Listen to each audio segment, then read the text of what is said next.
Good morning, everyone. Rebecca Weber here, joined with Andy Mangione and Robert Charles. This is your AMAC podcast, Better for America, and we're thrilled to have you with us again. For a second day, we are live here in Orlando, Florida at CPAC. What a great day it was yesterday, wasn't it, guys? It was outstanding. It really is. A lot of energy here. There's always a lot of energy at CPAC, but this seems a little bit different, doesn't it, Bobby? It does. This level? I would say there's a lot of positive energy here right now, and I think it's because people are excited just to be seeing good things ultimately happen in the conservative movement. So I think it is really great, despite what we see happening in other parts of the world. Yeah. And we spoke yesterday with a number of our guests about what's unfolding in Ukraine. Yeah. And interestingly, there was a number of different perspectives that we heard that were shared with us. One that I know a lot of people, some of our members were even commenting over this, was some folks were saying, you know, we shouldn't be over there in Ukraine, not yet, not now. We've got to let Ukrainians fight this battle. But yes, we ought to make sure that they're equipped with the equipment and the gear and the tools and everything that they need in order to fight back against this Russian invasion. Where are we at, Bobby, in terms of the president making these decisions to provide tremendous support to Ukraine and Ukrainian people? It's a good and timely question, and it's odd and kind of fortuitous that we're having all this conversation this morning right here on live podcast from CPAC.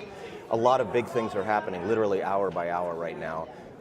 Surprisingly to many people, the Russians are actually attacking Kiev and the other major cities, which means this is not about the two oblasts at the bottom of the country. This is about truly taking Ukraine. And you can argue about history and you can argue about how and when and why, but the bottom line is this is a very big event because it could spin out of control. We talked a little yesterday about the fact that there are people saying, is this 1938 and the Sudetenland? Is this the situation in which Germany essentially moved into a piece of Czechoslovakia for exactly the same reasons, almost identical rationale articulated by the leader, in that case Hitler, in this case Putin. But is this really that situation, or is this really just a Russian sort of preoccupation with its periphery, and in particular with Ukraine and the warm water port and the Crimea? The tricky part here is the United States has allies all over Eastern and Western Europe. We obviously are part of NATO, and so we want to always defend those allies. And Article 5, we will always defend those countries. Ukraine is not a NATO ally, and in fact, in many ways, this is one of the things that the Russians were upset about, is that Ukraine is so freedom-loving that they really wanted to become, and they were migrating in the direction of the West, right? So this is a reassertion of that power. So what can we do? We should have much earlier sent defensive weapons. We did not. We sent, there was a lack of unity in the NATO coalition. The British sent like a few thousand helmets. Well, that's helpful, but that doesn't really turn the thing around. And we ultimately sent some Stinger missiles and some Javelin missiles, but a few of those, they're defensive weapons, but unless you send, 30,000 of them, you're probably not going to turn this thing around. So you've got 190,000 Russian troops. They're doing significant damage to the infrastructure right now and to the cities as well as to those lower provinces. I think the whole world is on tenterhooks right now. And one last thing to think about is Biden sort of put forward some very weak sanctions, in my opinion, yesterday. But you also have to always keep in mind that if you put forward strong sanctions, particularly in the oil sector, against Russia right now, versus maybe taking some other action that knocks them out of the financial system, et cetera, which might be more painful to them. This is the most sanctioned country in the world, by the way, Russia. If you sanction their oil sector, what are they going to do? They're going to effectively throw a counter-sanction onto all our allies in Western Europe, because up to 70%, those countries get up to 70% of their oil and natural gas from Russia. And I actually was reading that they're beginning to turn some of the oil off right now in some of the Western European countries. So you got to be very careful how you play this game. You don't walk into the chess game and just slam your hand down on the table. That would be nor do you walk away from the chess game. So it's a very thoughtful moment, and it's a perilous moment, and I think if we're careful, we can stop the bad thing from happening and then isolate Russia, and if the entire world is unified and courageous, we can actually turn it around. But right now, tough moment. Yeah, and we've got to pray along those lines, truly, that our president finds the courage and the wisdom to make these decisions Yeah. when these decisions need to be made, because there's not a lot of time here to get it wrong. Right. We see that he's done so many things that he's gotten wrong on That's day right. one, Yep. canceling the Keystone Pipeline as an example, which puts America in a backwards position. We should have been well positioned to export oil We should to our have. We European should have. allies, and that's not what we're seeing. No. And when we talk about the other struggles here, so many people at CPAC are speaking of the issues that are impacting them on a daily basis. Things like the rising cost of goods and services. Yeah. And we see inflation out of control, over 7%. So we're going to be speaking with our guests about all of these issues, the things that really impact AMAC members and average everyday Americans. I'm excited for today's lineup. And you know, one of the things I'll just add very briefly is the connection between these two may seem attenuated, but what's happening internationally and domestically are very closely tied together. Right. And I think they're affecting each other. Yeah. So folks, we've got a wonderful guest coming right up with us, Hans von Spakovsky. Did I get that right? Hans van Spakovsky. Spakovsky. I'm sorry, I'm tongue twisted this morning. I'm going to drink some more coffee, but don't go anywhere. We'll be right back with our wonderful guest from the Heritage Foundation. Thank you, folks. Stay tuned. Coming right up.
Good morning, everyone, and welcome back. I'm Rebecca Weber, joined with Andy Mangione, and we're hosting AMAC's Better for America podcast live here at CPAC.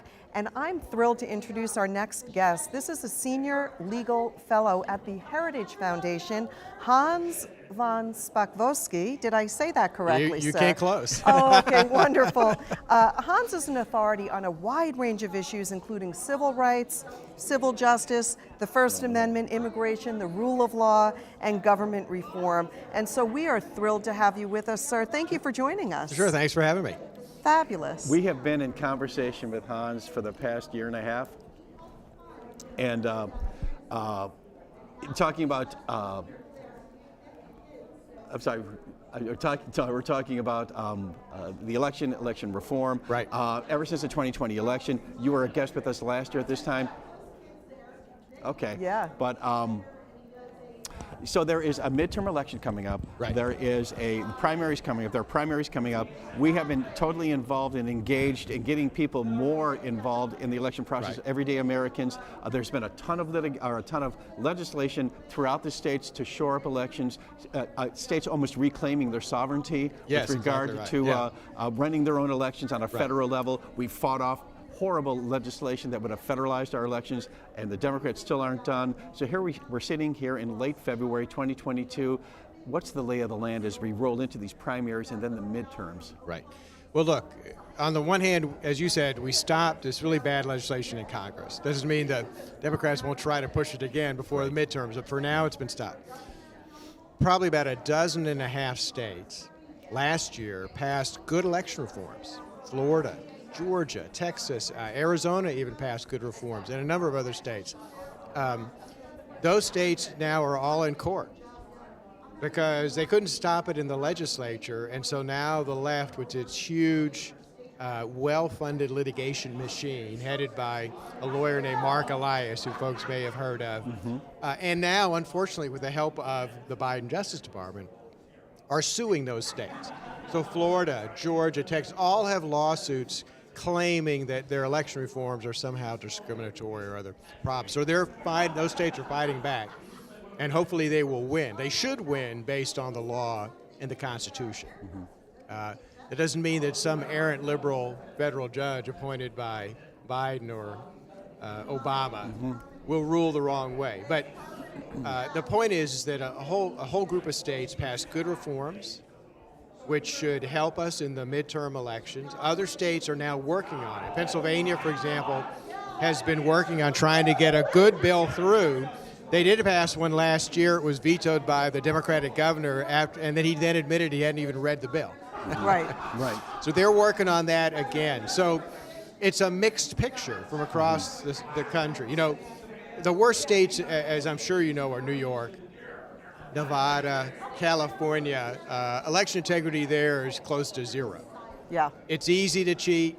It's easy to get away with it. The states have no interest in doing anything about it. On the other hand, it's mostly red states, probably no coincidence, Right. that have actually done a lot to clean up their elections. Hans, when we talk about reforms, I think our listeners are interested in understanding specifically what those reforms look like. Right. Now, the majority of Americans agree that voter ID is a very integral part of ensuring that elections are free and fair. Right. I mean, after all, when we go buy, a six-pack of beer at 7-Eleven, you've got to show your identification. If you want to travel to Disney World and get on a plane, you've got to show some form of... You want to get a vaccine. And if you want to get a vaccine, that is a wonderful point. So Right. how is it that the left is using voter ID as they're labeling the requirement of voter ID as a form of discrimination? We understand that that's not true. The majority of Americans agree that voter ID is important and necessary. But in addition to voter ID, what are some of the other reforms that we're seeing? Very good question. And in fact, just in December, the Heritage Foundation, where I work, as you know, released what we call our Election Integrity Scorecard. Great. And here's what I like we did. that. We came up with 12 broad categories of best practices for the states on all of these issues, 47 individual criteria, and then we rated each state. And it looks at each state, say, do they have a voter ID law? What do they do to clean up their voter registration list to make These sure are dead that people that could be, on the voter rolls. or, okay. or more importantly, to make sure that people, for example, CPAC's taking place in Florida, right? That's right. We want to be sure that people who are snowbirds who Aren't live voting in New twice. York and Florida aren't voting twice. Right. And for those who think that that's not an issue, they should look up this name, Wendy Rosen. In, I think, 2012, she ran for Congress in Maryland. She won the Democratic primary was going to be up against Andy Harris, the lone Republican in Maryland, until someone in her own party did opposition research on her. And guess what they found? She was registered to vote in both Maryland and Florida, because she's a snowbird, and she had voted in both states in multiple elections. Now, the point of that story is that this wasn't discovered by election officials. In fact, she probably could have gotten away with it forever, except that she ran for office and opposition research was done on her. So we rate the states. They can go to our election integrity scorecard. It's on the Heritage website, heritage.org. They can look up their state. They can see what the score is in their state. And we go through every single category and we rate them. So they'll quickly be able to see, does our state have a voter ID law?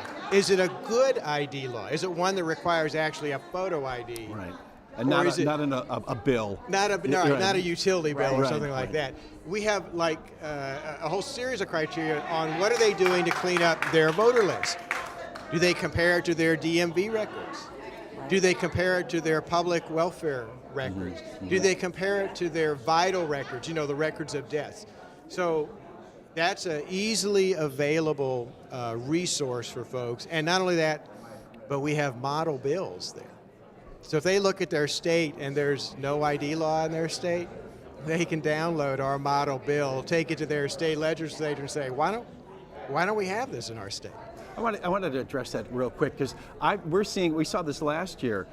People in different states, representatives in different states, looking at what happened in Arizona, for example, taking that language, maybe tweaking it a little bit, and then introducing it in their own state. So that does happen, right? Your model legislation is taken up, is considered, and sometimes ends up into being law of a specific state. Oh no, that's exactly right. Or not too long ago, apparently an Alaska State Legislative Committee held a hearing.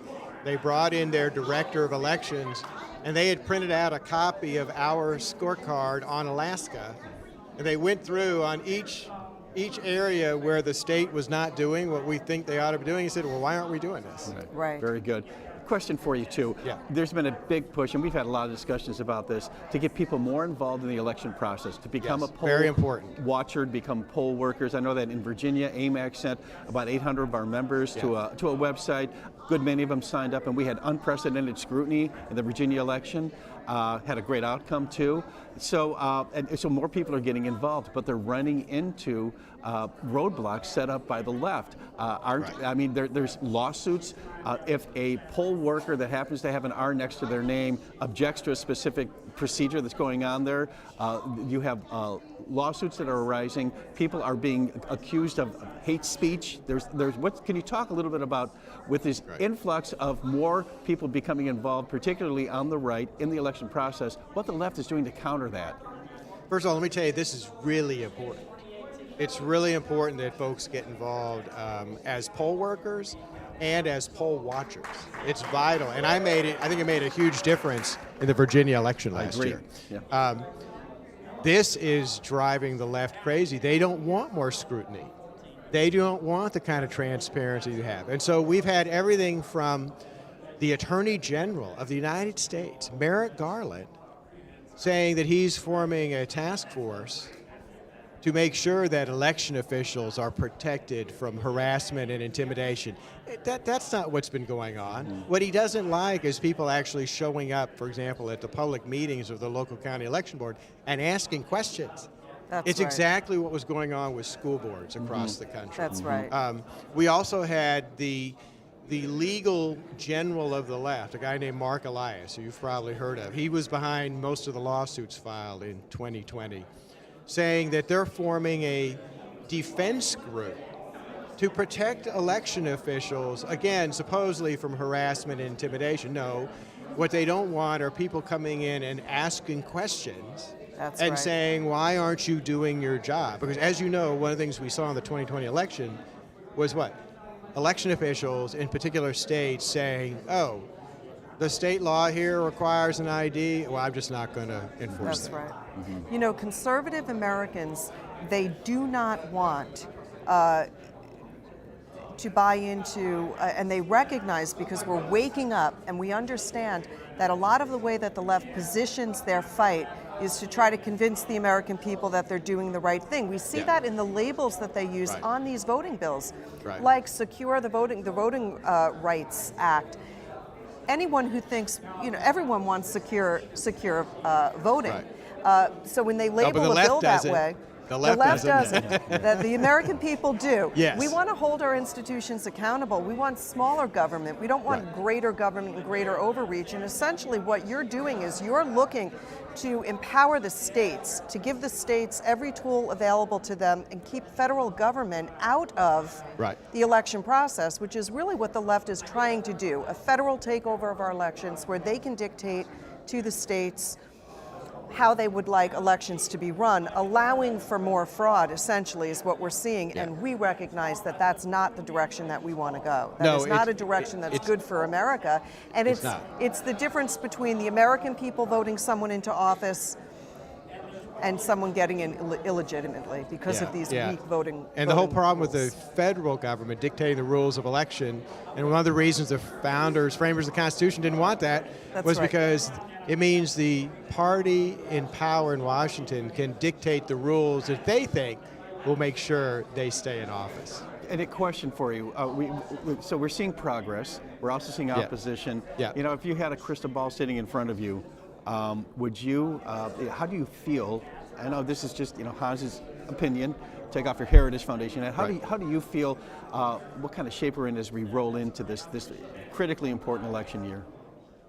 I think the American people are so legitimately unhappy with everything going on in foreign policy, in a flood of illegal aliens coming across the border, in inflation, the worst it's been, just going down to the gas pump and filling up their car with the highest prices they've seen, that I think Joe Biden and his party are going to lose big in the midterm elections.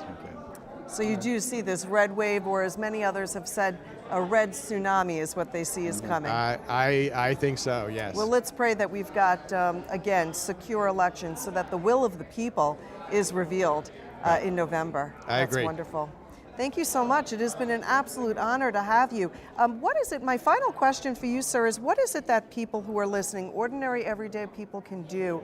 How can they become informed? And are there any resources that we can direct our listeners to that you spoke of earlier? If they go to the heritage.org website, they can look up the Election Integrity Scorecard. Wonderful. And there they can look up their state. Excellent. And Can find I out hold the score. That's fabulous. Yeah. Find out the rating and the score on their state, and it'll tell them right away what needs to be done in their state to fix their election process. This is really great. It does give you a clear picture of whether the laws and regulations in your state meet best practices, and I think that this is wonderful. We need transparency. We need to know, how things are currently laid out, what changes are coming. And what I love about our AMAC members is they have been stepping up as poll watchers. They have been. And getting involved in the election process, which is wonderful. We need to see more of that. We need to see a lot more of that. That's right. Mr. Hans Spakowski. Mr. Hans sounds good. Okay. You can say it better than me, Andy. Hans von Spakowski. You got it. Okay. Now you know why my wife kept her own name when we got married. Oh, that's a proud name. It's a wonderful name. I thank you, sir, for joining us. Sure, thanks for having me. And we'll look to have you back on our podcast in the future. I'd love to invite you back. Great. Excellent. Bye-bye. Thank you. For all of you listening, don't go anywhere. We've got several guests that are lined up. Some very exciting information that we're going to be sharing with you as well. So don't move, don't go anywhere. We'll be right back.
Welcome back, everyone. I'm Rebecca Weber, and this is your AMAC podcast, Better for America. We are streaming live from Orlando, Florida, here at CPAC. I'm joined by Andy Mangione, our Vice President of AMAC Action, and we've got an exciting guest. I'm thrilled to introduce you to this great gentleman, James Carafano. Did I pronounce Carafano properly? Because I've been getting names all wrong all morning. You know, it's okay. It's actually a made-up name, so you're cool.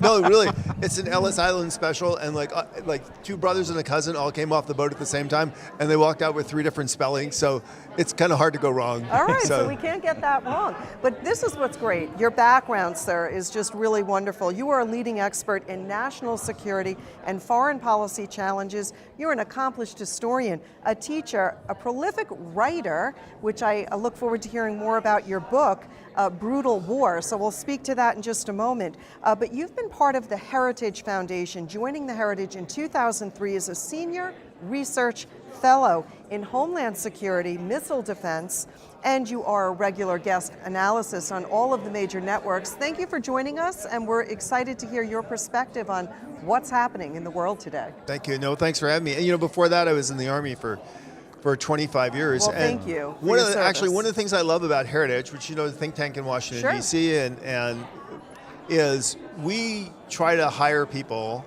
that have, you know, real academic talents and but also have lived in the real world and have been out there and done that. And so when they come to work on policy, they can understand it's not just have a good idea, but something that would work. So I'm blessed with, I have a defense team. I have a senior officer from each of the military services. So I have a Marine and an Army guy and a Navy submariner and an Air Force guy. In fact, the Air Force guy was the captain of the Thunderbirds. You know, incredible man. Has had so many combat tours you can't even count them. And we have folks who've been in the intelligence community and worked overseas and been in organizations that have 3 initials in their name and done all kinds of really just great Americans that just love their country. Well, you know, it's wonderful that you are surrounded by so many strong minds and people who really are in the trenches, who actually roll up their sleeves each and every day and understand what it means to defend this country that we love. And I'm concerned that what we're seeing happen in Ukraine, that Russia could win, they could win quickly and swiftly. Is it safe to assume that when we see what's happening in Ukraine, that China, in fact, could say, we can do this. We can do this in Taiwan. We can amass the same kind of invasion, if you will. And what does this mean ultimately for all of us here in the United States that are watching this all unfold? Well, that's actually a really important point, and because China is, without question, the greatest threat to the peace and security of America and the world today. They have an enormous economy. They have an increasingly powerful military. They have a footprint all over the world, and they see their rise matched with our decline.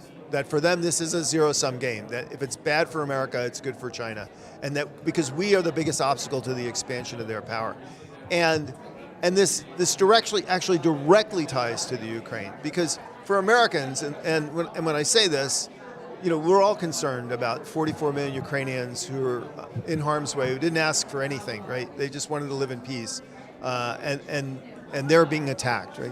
But for a guy who does American foreign policy, it's about American interests. And what's important is that Ukraine is not Putin's objective.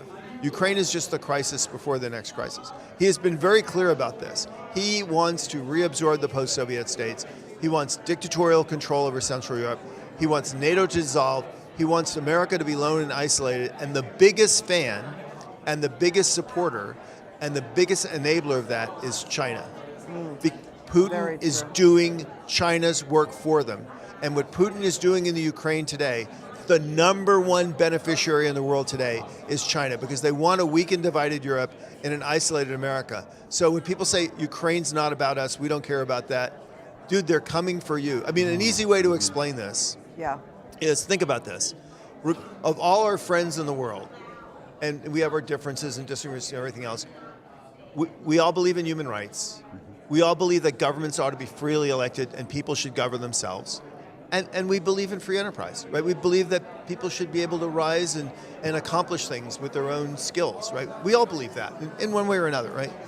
The Chinese and the Russians and the Iranians, they don't believe in any of those things. As a matter of fact, they see those specific things as the single greatest obstacle to the expansion of their power and authority. So if we don't band together and protect them, they will take them away from us. That is a very true statement. How do we exactly help Ukraine push back against Russia? What should we be doing at this moment? Have we done enough, or have we waited just a little bit too long? Yeah, so unfortunately there's no do-overs in history, and we are where we are. There were things that were maddeningly clear a year ago when this threat was absolutely showing itself. Yeah. And we knew the direction that we could have done.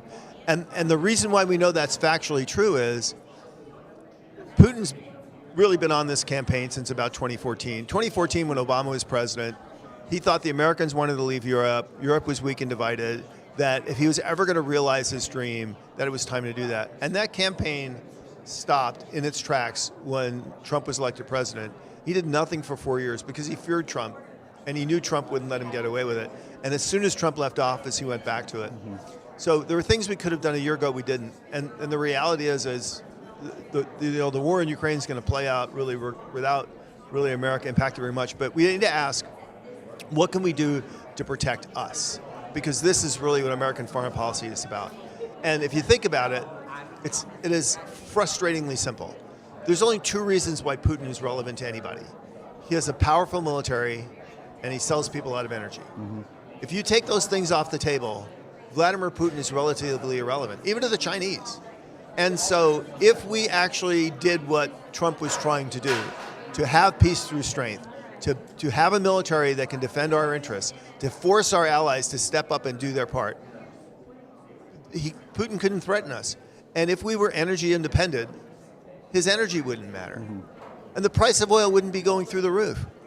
As Putin was trying to, because actually right now Joe Biden is financing Putin's invasion of the Ukraine. Because of our energy policies and the scarcity of energy, the price of oil is going through the roof. That's giving Putin more money to pay for his invasion. If, on the other hand, we had continued the policies we had just a year ago of energy independence, we would have reliable, abundant, affordable energy, and Putin would be losing money. That's right.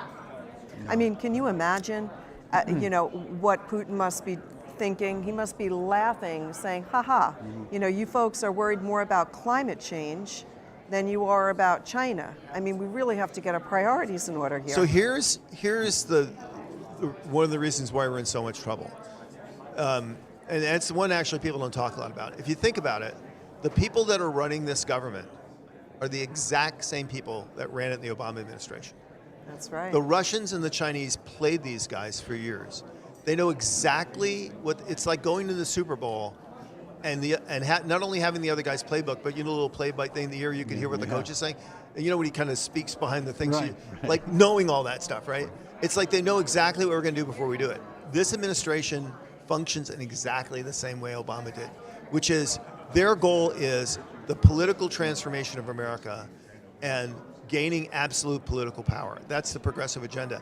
And anything that distracts from that is a distraction. So on foreign policy, unless it's to cheerlead for the things that they want to do here domestically, like gender diversity and climate change, they don't care. The foreign policy is a distraction. So their goal is do nothing. If that doesn't work, avoid it. If you can't ignore it, blame somebody else. Create another crisis. If all else fails, do as little as possible to get the problem, not solve the problem, not defend America's interests, but get the problem to stop. So it's this very, very slow and incremental way. And let's be honest, the only reason why we're doing anything in Ukraine is because of Afghanistan. It's the same reason, the only reason why Obama did anything in the Middle East, it was because of Benghazi. Having been humiliated in Benghazi, he couldn't just ignore ISIS. It's the same way here. Having been humiliated in Afghanistan, he couldn't do nothing. So he's doing something, but he's doing it for a political purpose, to get it off the agenda, not to protect America's interests. So the results don't matter. Well, the weird thing is they've even said that. They said, well, we have a sanction. Our policy is sanctions, and we know sanctions won't work. Who the heck does that? In the same sentence. Who the heck has a strategy that they know won't work? I mean, that's just And nuts. no plan B. There Of course seems to not. be no plan B. So, I mean, if you think about it, they used to criticize Trump for sanctions because he used, now the only thing they have to throw out there is sanctions. But they don't understand the way Trump did how sanctions work. Sanctions are not there to deter people. That doesn't work. They're also not there to punish them because these guys can always figure out how to make money for them. They're there to deprive the adversary of resources so they can do less destructive stuff. Trump got that, and if you understood that, you'd have thrown down the maximum sanctions as soon as you could, instead of what Biden is doing. I mean, this is meaningless, and he's doing it largely because this is all the Europeans are willing to do. Yeah. But they know it's not going to work. It would be like if you were a football coach and your team was 0-14, and you would say, yeah, but I'm leading. Yeah. The team is following me. Right. And you're like, well, who cares, dude? Because you're losing. Right. That's right. And that's what we have in the White Very House. good analogy. It's a wonderful analogy, and I'm sitting here and it's upsetting me. I'm sorry, but with what you're laying out, and I'm not the only one. So, and I was going to ask you a question about military intervention with American troops, and that's not going to happen. No, I mean, nor should it. I think we both agree on that, and that was never in the cards, and everybody understood that. But you know what?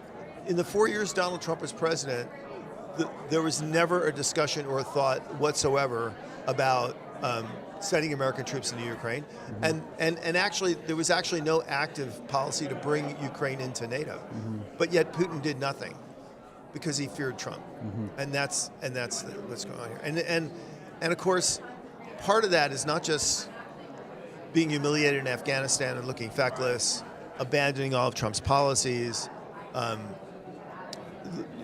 being so predictable because of the Obama people. I think the other thing the Russians looked at was our southern border, and they said, this guy won't even defend his own people. Right. We are the most vulnerable we have ever been in the history of the United States. We have never been this vulnerable. And they look at that, well, if he won't even defend his own people in his own border, would he really risk anything? And so that's why they tried this. So James, if you could handicap this, given your experience, your military experience, all the time you spent at the Heritage Foundation, studying American foreign policy, writing it. Yeah. Well, I mean, is Ukraine lost? I know it's, Well, I mean, there's no guarantees in war, right? Yeah. So, and we'll just have to see. And it's very, very difficult, sitting here 1,000 miles away, Understood. trying to do that. But here's what he said: let's go to different scenarios. One, let's assume he's successful and he consolidates control in Ukraine. Then he has a couple of options. One is there are lots of other places in Europe that are not part of NATO that he can attack. Georgia, Moldova, the Balkans. And he can literally just repeat what he did in Ukraine. Then the question is at some point what Putin will try to do is he will try to challenge Article 5. So this is the declaration of common defense among the NATO, that attack on one NATO member is attack on everybody. And Putin's ultimate goal is to find a situation where he can attack a country and NATO doesn't come to the rescue. Because that will prove that NATO is useless. That's and right. it'll just collapse. Which is And this is the moment that China's really waiting for basically transatlantic security to evaporate, and the United States to be faced with a rising China in the east, and literally completely vulnerable in the west, and we'd be in the most precarious situation since we've been since Pearl Harbor, really. Okay. And this is the thing that's most maddening to me is at the time of this, when this is going on, this is the last moment that America should have a critical vulnerability. And to have a wide open border at the time that global events have never been more scary, that makes absolutely no sense in any way. Let me ask you, tell us about your most recent book, Brutal War. My understanding I have not read it, but I'd love to get my hands on a copy, a study of combat in the Southwest Pacific. Tell us what we can expect to learn. So, I'm also a military historian. I was in the Army for 25 years, and then I taught at West Point, and they made me a historian. So I love the discipline. So through my career, I've always kind of worked and written on military history. This book was interesting for a couple of reasons. One is it's actually terribly relevant because you always hear about the first island chain, second. Yes. Russia, I mean, China's fighting over control of the same islands that the Japanese fought over World War II, and for the same reason, because if you control them, you control the Pacific. Our defense. Right. So, and one of the key ones was in Papua New Guinea, probably the most remote place on Earth. The other interesting thing about it a lot of people don't know about it, but it's probably the most horrible fighting that anybody has ever done in human history by a human army, by a modern army. Because everything modern doesn't work in the jungle. And it was the most brutal, primitive fighting you could ever imagine. And it was completely horrific. So it's just looking at the human suffering and also the human courage and endurance was just really remarkable. But, you know, what it reminded me too of was war's about killing people. And I think we have come to think that all of this is impossible, and that we can never see days like this again. And what is going on in Ukraine today is as horrific and horrible as the siege of Warsaw or the fighting in the streets of Stalingrad during World War II. Mm-hmm. You know, the darkest part of humanity is only behind the next door. If you don't do the kinds of things that Ronald Reagan talked about, peace through strength, demonstrate the willingness to protect yourself, believing that a whole and healthy society is free and safe and prosperous, and you don't get credit for 2 out of 3. When you lose sight of those, that's how you wind up in these places with these things happening, and it's just tragic. Look, I've been to Ukraine many times. I was just in Europe. I was in Budapest. It was so eerie. It was like being in 1939. People just kind of mulling around, worrying what's happening in the future, and you know. The difference, you know, when we see these old movies like Casablanca and stuff, we think, you know, like, what's wrong with you people? Can't you see what's coming? Like, wake up. You know, they were just like we are now. I mean, people don't understand the gravity of the threat and the danger. And when you add up the threat from without of Russia and China and the threat from within, from destroying the fabric of our society to blowing up our economy, it is pretty daunting. But I have great optimism. Mm-hmm. And the reason for that is, I think, first of all, I think in America we've reached peak woke, that people have got that this is just nonsense. And then I think things like Ukraine and Afghanistan, people realize that we cannot be feckless in foreign policy. Americans want something different. There's a reason why, despite having control of the media and universities and all the pundits and Congress, that this administration is underwater on all the big issues: critical race theory, elections, inflation, foreign policy, border security. Because Americans can think for themselves, and despite being told the opposite, they know. They listen to programs like this, they listen to talk radio, they talk at the soup, they know that things are wrong and they want to do different. And you look at what's going on at the state and local level, you look at the pushback that we can do at the national level. We can take this country back, and we can do the kinds of things that will make a better future, and we can stop these people. And I think we need to stop them now, so we're not having to do like what we did in 1942 and go forth in the most horrible places on earth and have Americans fight and die. The opposite of regime change and nation building and foreign adventures is not do nothing.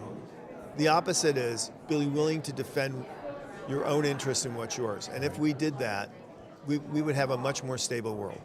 James, you're speaking at CPAC, you're on a panel discussion, right, and you're also going to be addressing a General Assembly. Can you just give us a sneak peek of what Sure. what you'll be talking about and share that with our members? Yeah, so we have a panel. It's called The Moron in Chief. I didn't pick the title, not my fault. The Moron in Chief. I didn't, but little humor. But I think, look, I actually don't. I think it's much more dangerous. These are people who are not stupid. They're intentionally doing this, and I think this is what's going to come out at the panel. Is if you look at this, the difference between these guys and a failed president like a Jimmy Carter or even Harry Truman is they made mistakes and they did things wrong. These guys are intentionally doing this. They're intentionally trying to secure political power. They're intentionally trying to transform America. And foreign policy and domestic, these are distractions for them. And when things go horribly wrong, like skyrocketing inflation, the horrible response to COVID, a wide open border, millions of people coming illegally, like one disaster after another in foreign policy, a ballooning national debt.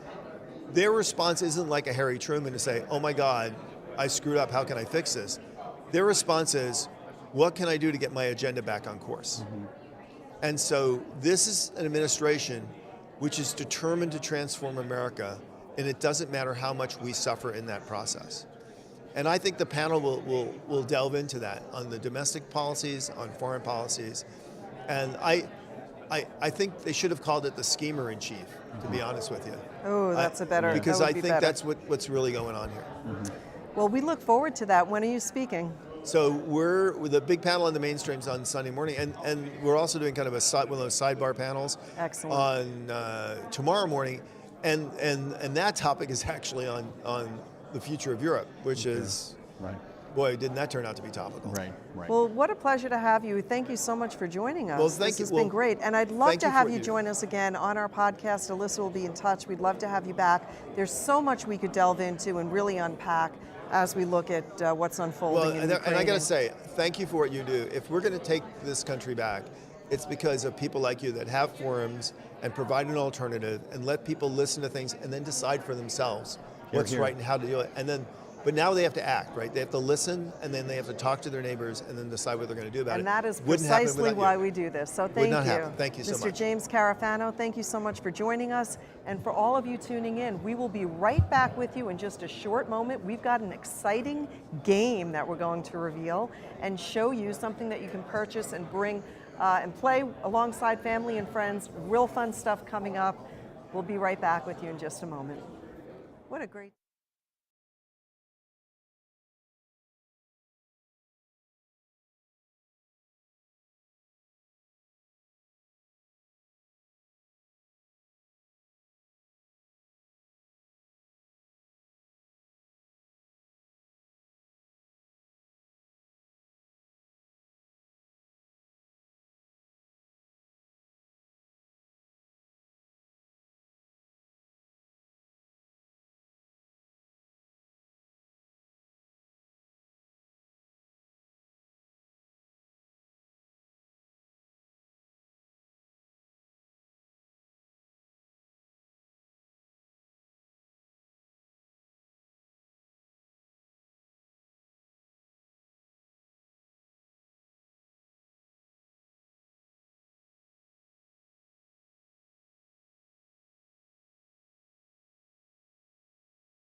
Welcome back to the Better for America podcast, live at CPAC 2022.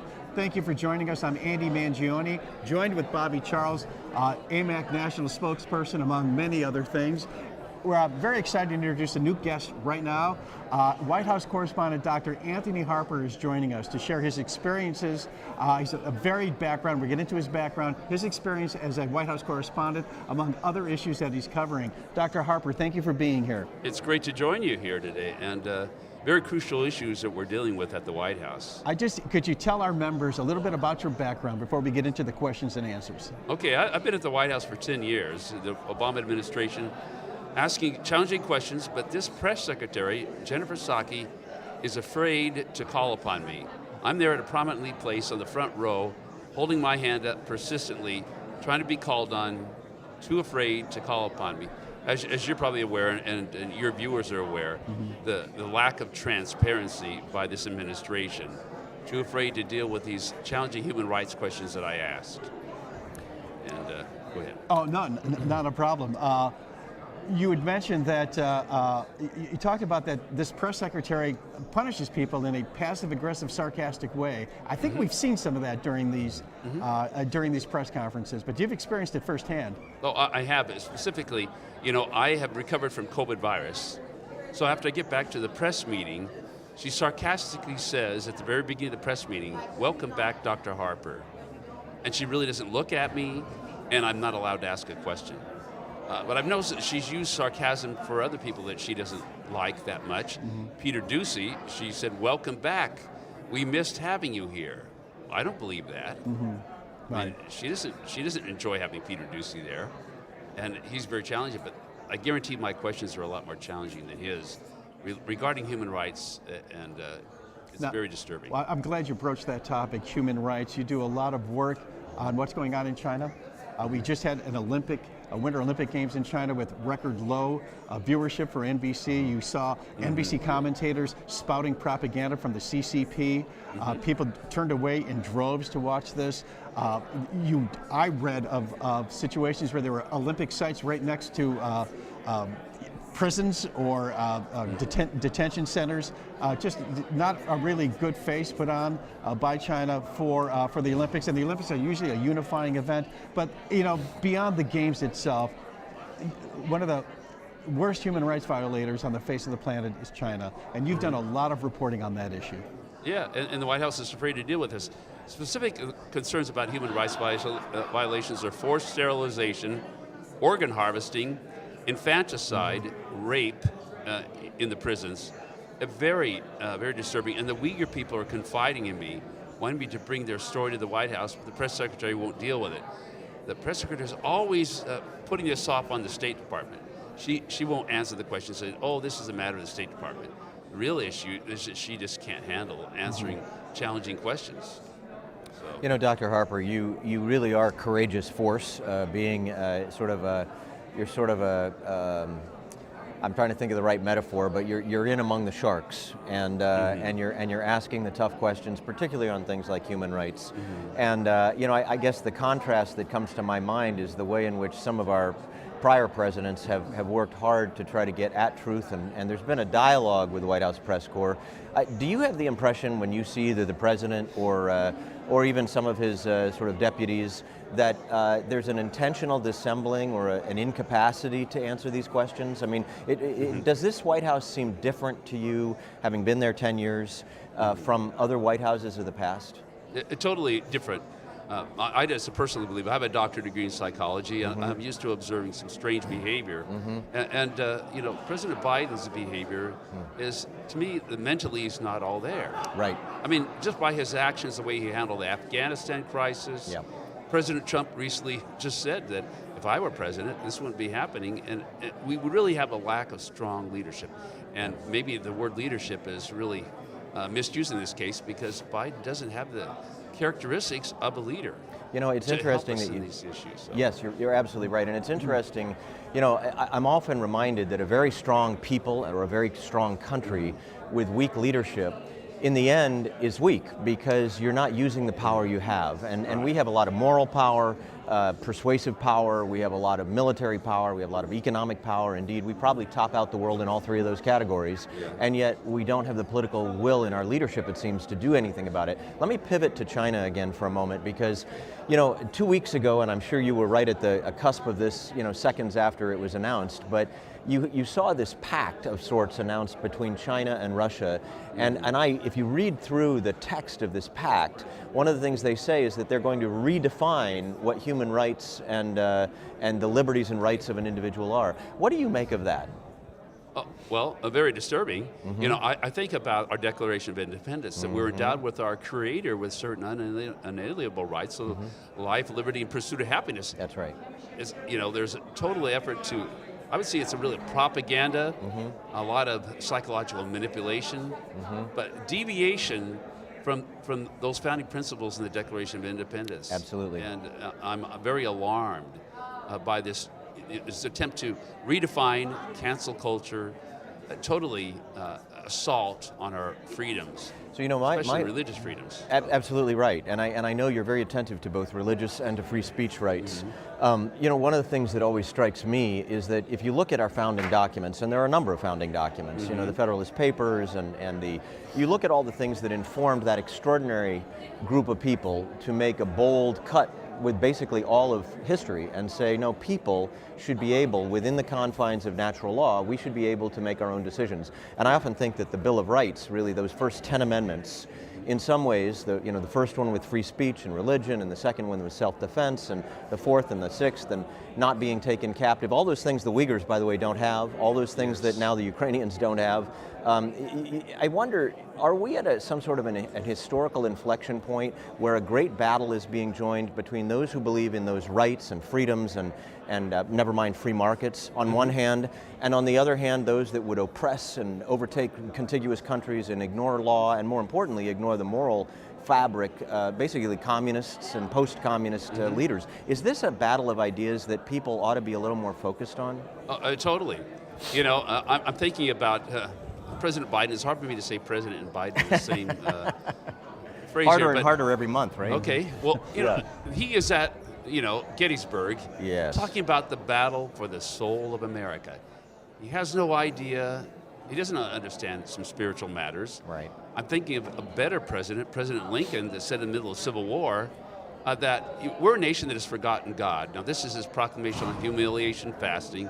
At the top of our website, imcnews.org, people need to be aware what Lincoln said in the proclamation. The key things that Lincoln is saying and that we really need to address.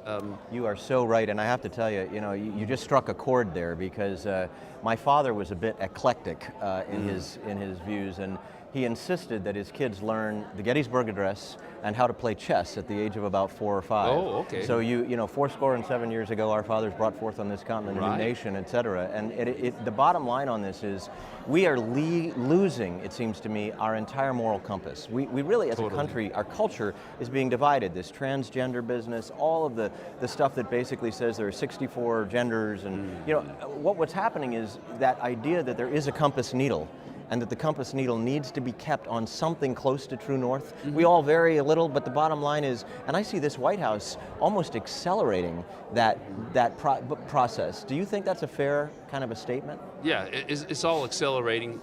A great attempt, as we talked about earlier, about redefining America, redefining values, losing our moral compass, and what President Lincoln is saying is very clear. I like what President Lincoln has to say. In that proclamation, he was referring to a scripture, Psalm 33:12.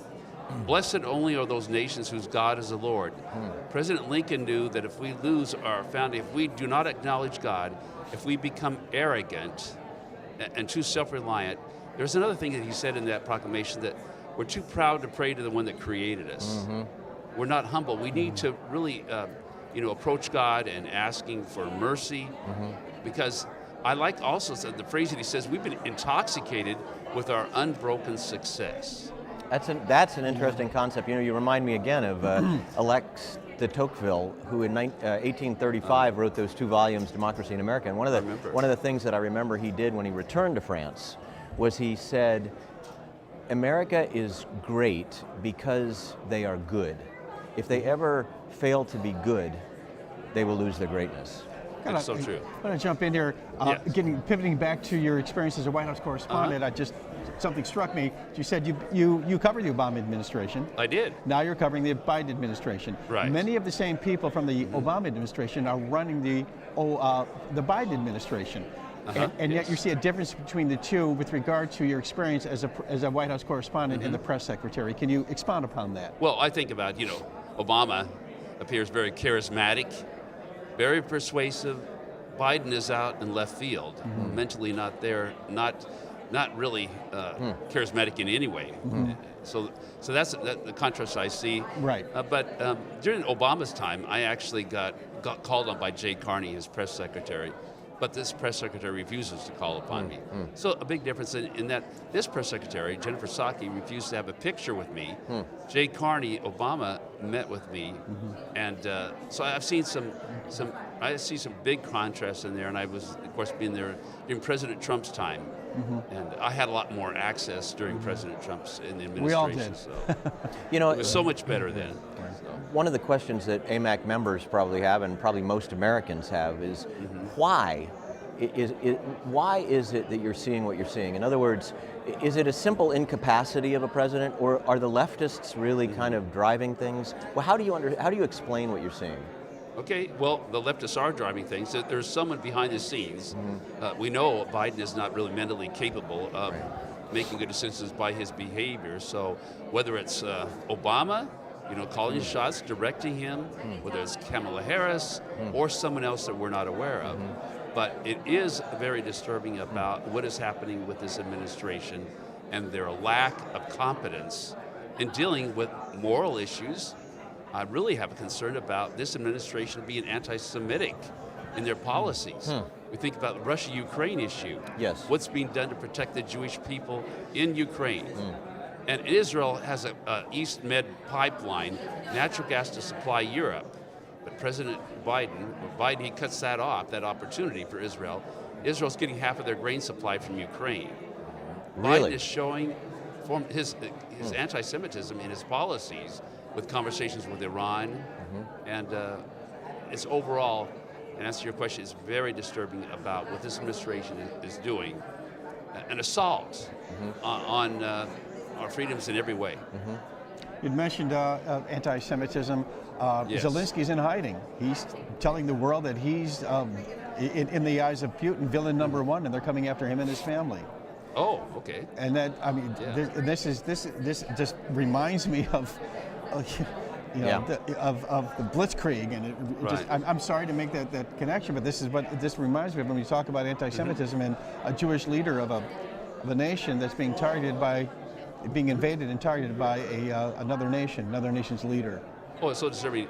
I reported at the White House a lot about anti-Semitism, and the things that really the key anti-Semitism issues are, of course, Russia was actually the one that caused the desecration of a Jewish cemetery in Vilnius, Lithuania, putting a sports palace over the graves of the Jewish people, dislocating the gravestones. So this Vilnius cemetery is savevilna.org for more information. I've been reporting on that, but Biden's other anti-Semitic policies, conversations with Iran, how he handles with BDS. You've heard of the famous Ben and Jerry issue, the ice cream issue, and boycott, divestment, sanctions of Israeli products. But funding the Biden administration of an anti-Semitic UN agency, UNRWA, that President Trump, by the way, defunded when he learned evidence that they were this UNRWA agency was lying to the State Department and really training children to hate the Jewish people. And President Trump did so many wonderful things in blessing Israel. But I had a meeting recently with Michelle Bachmann. Oh, yes. And she had a warning. She was trying to reach President Trump about the peace plan that came out with Jared Kushner. Yes. You're familiar with there's a peace I am, plan yes. The dividing Abraham Israel. Accords, yes. And she's pointing out in that things politically really changed for President Trump at the peace plan. And Jared Kushner had too much, I would say, some negative influence. I've been with Anthony Scaramucci. And I was with Anthony Scaramucci when he came into the White House. So, of course, Scaramucci turns out to be an enemy of President Trump now. Yeah. And I feel bad for President Trump having some bad people that connections that really have turned on. Well, that's something that Bobby and I talked about when he was elected. He won this, this victory, stunned the world, and he walked in the White House without a Rolodex, and that really hurt him. And he's launched a think tank, and he's building a bench for who knows what's going to hold in the future for him, or any of his aspirations. But that really hurt him when he walked into the White House without a Rolodex, and then he had to depend on advisors, got some bad advice. And Right. And then we have Dr. Fauci, the so-called doctor. So I've been in the room with him, and when I first saw Dr. Fauci, I thought, we're really in trouble now. I knew of all the great deceptions surrounding him, that we're going to have a great challenge here. But I want to invite people to watch my interview with Michelle Bachmann. She's saying something very revealing. How can they see it? That's through our YouTube channel. Just type in Dr. Anthony Harper, Michelle Bachmann. Okay. She has a warning that, for the Republican leaders, we need to get Israel right. We need to understand that we need to be a blessing to Israel more, and opposing, she said, a Palestinian state in every way that Israel has right to all of their land. And when we don't get that right, it's really going to impact our Republican wins, ability to have some Republican wins, especially in the White House. So. I'll just say, having spent a lot of time in the Middle East, it's a complicated issue. And what we do is we often use a broad brush. Obviously, we're very pro-Israel. They are, of the 22 countries in the Middle East, they're really the only one that carries forward the Western values consistently that we have often that we think about as critical. Yeah. But it's so complicated. I've been educated by others just by going there. I spent a lot of time in Israel, as well as Jordan and Iraq and a lot of other, Saudi Arabia and Egypt. And one of the things that is we oversimplify, and I don't know if you see this, but I often think that, for example, the Palestinians, people forget that there are Christian Palestinians and in Bethlehem, and we kind of paint everything up, and the problem is what you need is a smart, thoughtful, and I think the Republicans have historically been this, the thoughtful party that says, let's understand all the facts, let's understand the history, and now let's see if there's any shaft of light that we can follow forward that will somehow get us to a place different from where we are right now. Trump did that. He had the accords with UAE, he had the accords with Jordan, he had the accords with 3 or 4 other countries, and I say to myself, well, it's interesting. Historically, I always thought that you'll come up with a grand deal. That's going to be the only way you fix it. Well, that actually may not be true. It may be a patchwork quilt, and at the very end, people wake up and say, well, more of the region is at peace than is at war. Maybe we need to tip in that direction. Do you think that's possible? Well, it is possible to have more peace, but Michelle Bachmann made very clear that we've got to make sure that we don't support dividing up Israel in any way. Well, of course not, right. And really just support in every way we can that there's a blessings for those that bless Israel. Well, and that's from Genesis 12:3. They do carry forward a very difficult banner. Over there, if I'm riding a bus, which I did periodically, you'll have a 16-year-old kid beside you with an Uzi. He's in service, and if he falls asleep, that Uzi falls in your lap, and this is their day-to-day life. This is how it is. It's very disturbing. Go ahead. Sorry, go ahead. You'd mentioned Christian persecution, another one of the topics that you've been Christian covering. Persecution, yeah. Can you draw a line? What's the Biden administration? Are they even considering? We're talking Christians being persecuted around the globe. Oh, around the globe. And has there been any response or any address to this issue from the Biden administration? The press secretary doesn't want to deal with it. I've been brought up the issue of Christian persecution in Nigeria, but China is such a guilty of persecuting pastors, and we think about all the infanticide that China is guilty of, but it's very upsetting that this administration doesn't want to deal with Christian persecution or any of these other human rights issues. Too afraid. It just shows their lack of compassion. And as a veteran, if I even bring up the homeless veteran issues, they don't want to deal with that. They keep sending me to some other place, but they're not showing any compassion. Right. And how can you possibly, again, I'm really asking how you think about this. How can you possibly not be supportive of our veterans? AMAC has about 76% of our families have a veteran somewhere in their family, and I think about 25% or more of our membership are veterans. How can you not be grateful to a veteran? Yeah, it's very, very upsetting that she would this administration not really show that compassion for the veterans. And I think about, how people get free housing that may be coming across our border. They get all these benefits, but there are a lot of hurting veterans that can't afford, rent, the rising rents. Right. I don't get any statement from this administration about the plight of veterans with that. And also regarding veteran issues, I got a letter from the Veteran Affairs Office asking me to serve my country again by taking the vaccine. A lot of veterans were offended that this administration is calling me and other veterans unpatriotic. I don't know, maybe you or other people are watching this interview that have heard those comments from Biden about patriotism, and totally wrong, a control thing to really put down people that disagree with him. So. Yes, very well said, very well said. Are there any other issues that you think we ought to be kind of pull up to the top of the national agenda? Well, the big issues for me is the transparency, as we started out talking about. This administration to be, they should be so embarrassed that they're afraid to deal with these questions. I want a miracle that the press secretary will not be afraid, will call upon me to ask these challenging human rights questions. So, and I need some miracles for these open doors at the White House to make a difference, reporting truth. And I just want to bring, finally I mentioned this final comment about anti-Semitism is such a big deal regarding that Jewish cemetery desecration.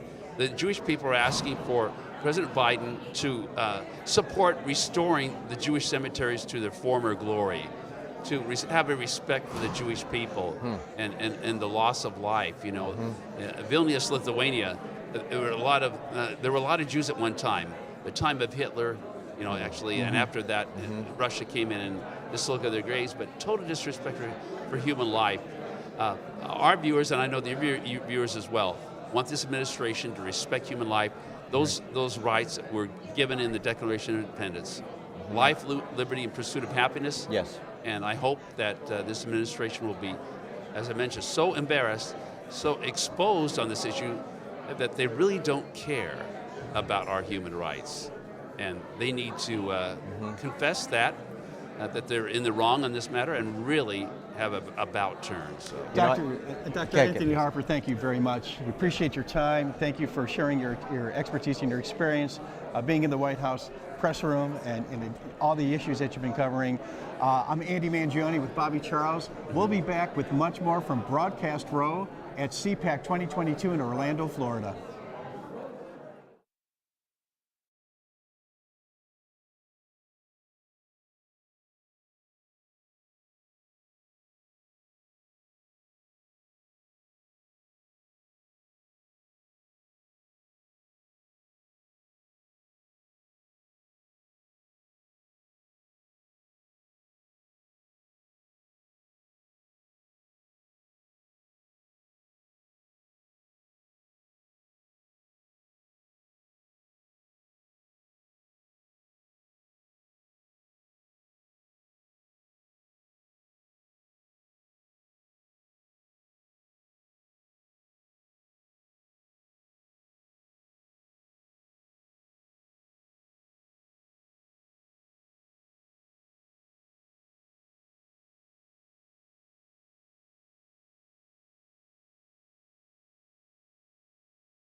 Okay.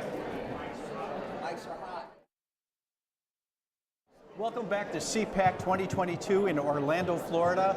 We are on Broadcast Row Live. Thank you for joining us. I'm Andy Mangione with AMAC's Better for America podcast. I'm happy to sit in for Rebecca Weber, who's off interviewing or being interviewed. I'm with Bobby Charles, AMAC's National Spokesperson. We've got a wonderful guest for you right now to talk about something that affects everybody nearly every day, it seems, and that is woke capitalism. With us this afternoon is Scott Shepard. He's a fellow at the National Center. He's also the director of the Free Enterprise Project.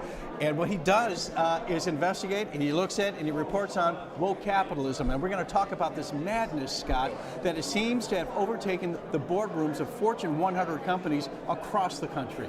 Yeah, that's exactly right. We've seen woke get out of the colleges where, lunacy on college campuses we're used to. When it infects the boardroom, when it infects our retirement accounts, when it makes us have to think hard about the kind of blue jeans we buy, and we're really in trouble. And we're in trouble worldwide because part of what wokeness in corporations means is pushing for politicized zero carbon limits and getting out of fossil fuels and making Europe more vulnerable to Russian manipulations. And so this has deep and wide consequences for the whole world. So there's a method to their madness. Well, there's a deep method to the madness. Okay. If you think of Larry Fink and BlackRock, or you think of Bank of America and Brian Moynihan, what's going on is an insurrection of the managerial class, of the CEOs who want to use the assets invested by all of us in order to force corporations to toe their woke, hard left equity and zero carbon lines, which means nothing to them because they're billionaires, but will crush the rest of us. Just a quick one. How long has this been going on? I mean, we're recently aware of it, but this is not a new phenomenon, is it? No. Well, the left calls it borrowing directly from Mao, Chairman Mao. The left calls it the long march through the institutions, and it's been going on for half a century, and they took over higher education, they took over Hollywood, they took over what used to be the news media, and now they're going after the military and corporations.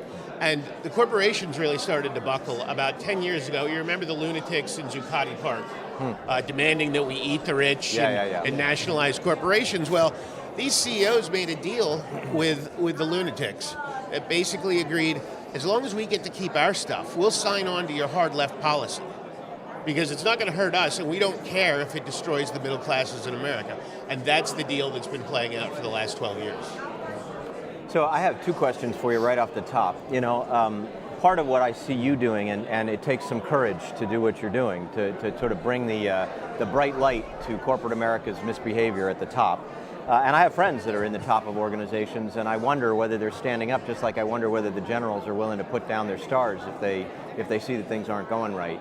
And most of them don't do that. Yeah. But let me just, two big questions. One is, the way I see it, the country itself, and we can say this about Congress, and we can say this about those in the military, and we can say this at the top of corporate institutions, we're hemorrhaging accountability.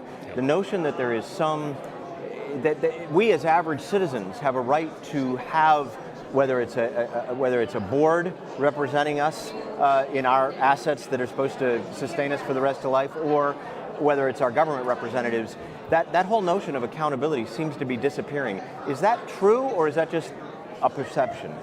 No, I think that's very distinctly true. When CEOs like Fink, like Moynihan, talk about stakeholder capitalism, they're not talking about surveying all of the stakeholders, which is essentially everybody, and doing what the stakeholders want. Yeah. They're talking about what they do in practice is to sock puppet the stakeholders who say what they wanted to do already. And then say they're acting on behalf of all stakeholders with some magic formula, and do exactly what they want, and use that as an excuse not to be responsible to shareholders, and it sort of seems to me, and maybe I'm wrong about this, but that some of this stuff started back with the idea of divestment from South Africa in the 70s and 80s, kind of went to the idea of I'm going to socially responsible my company, and then all of a sudden it's like there were these little stalks, and now they've grown into a wild weed garden where everything's gone crazy. Well, and that's the whole, going back to the long march through the institutions. That's how the left seeds in lunatics, and then it builds those lunatics slowly into power, and then on college campuses, all of the administrators were left-wingers, and now they're doing the same thing in corporations. But part of why that happens, and why the left has been successful, and until now we've been so bad at fighting back, is because the left is loud and obnoxious.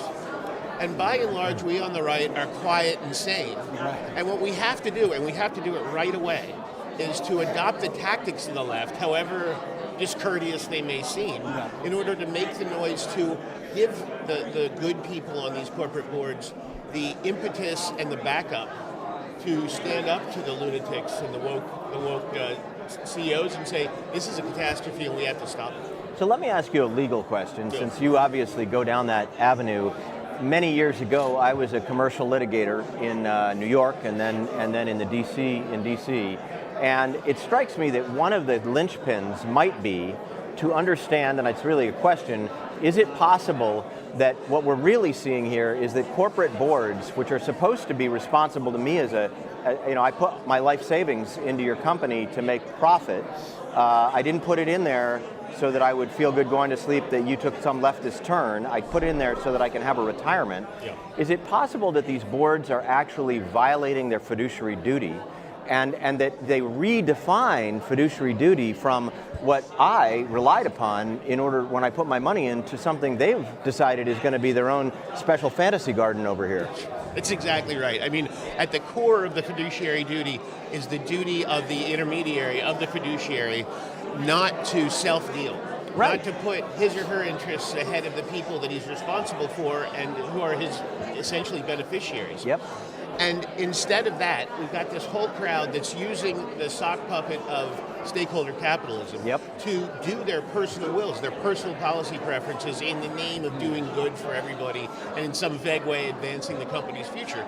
But it's not. It's self-dealing. It's putting themselves and their interests ahead of their obligations. And so it's, just a little tweak in understanding the corporate fiduciary duty. Yeah, exactly. In the courts would end this whole thing. That's what I'm thinking. I'm thinking if you could get a declaratory judgment that said, no, you can't take their money and use it for your purposes. That's right. And so, by the way, my memory, and it's a bit foggy because I haven't been in court for a long time, but my memory is that there's self-dealing, which is I've decided that I want to use it my way and it's going to benefit me, right? But then there's also something, if I remember correctly, called ultra vires, which is sort of like, under no circumstances, whether I'm self-dealing or not, was that dollar ever meant to be used for these outside purposes. That's exactly right. And there's a really easy way to respond at law to this, which is simply, if a CEO, if a board of directors comes out and says, we're doing this for a social reason, right. Even if they tack on at the end, and in some nebulous way we think it's in the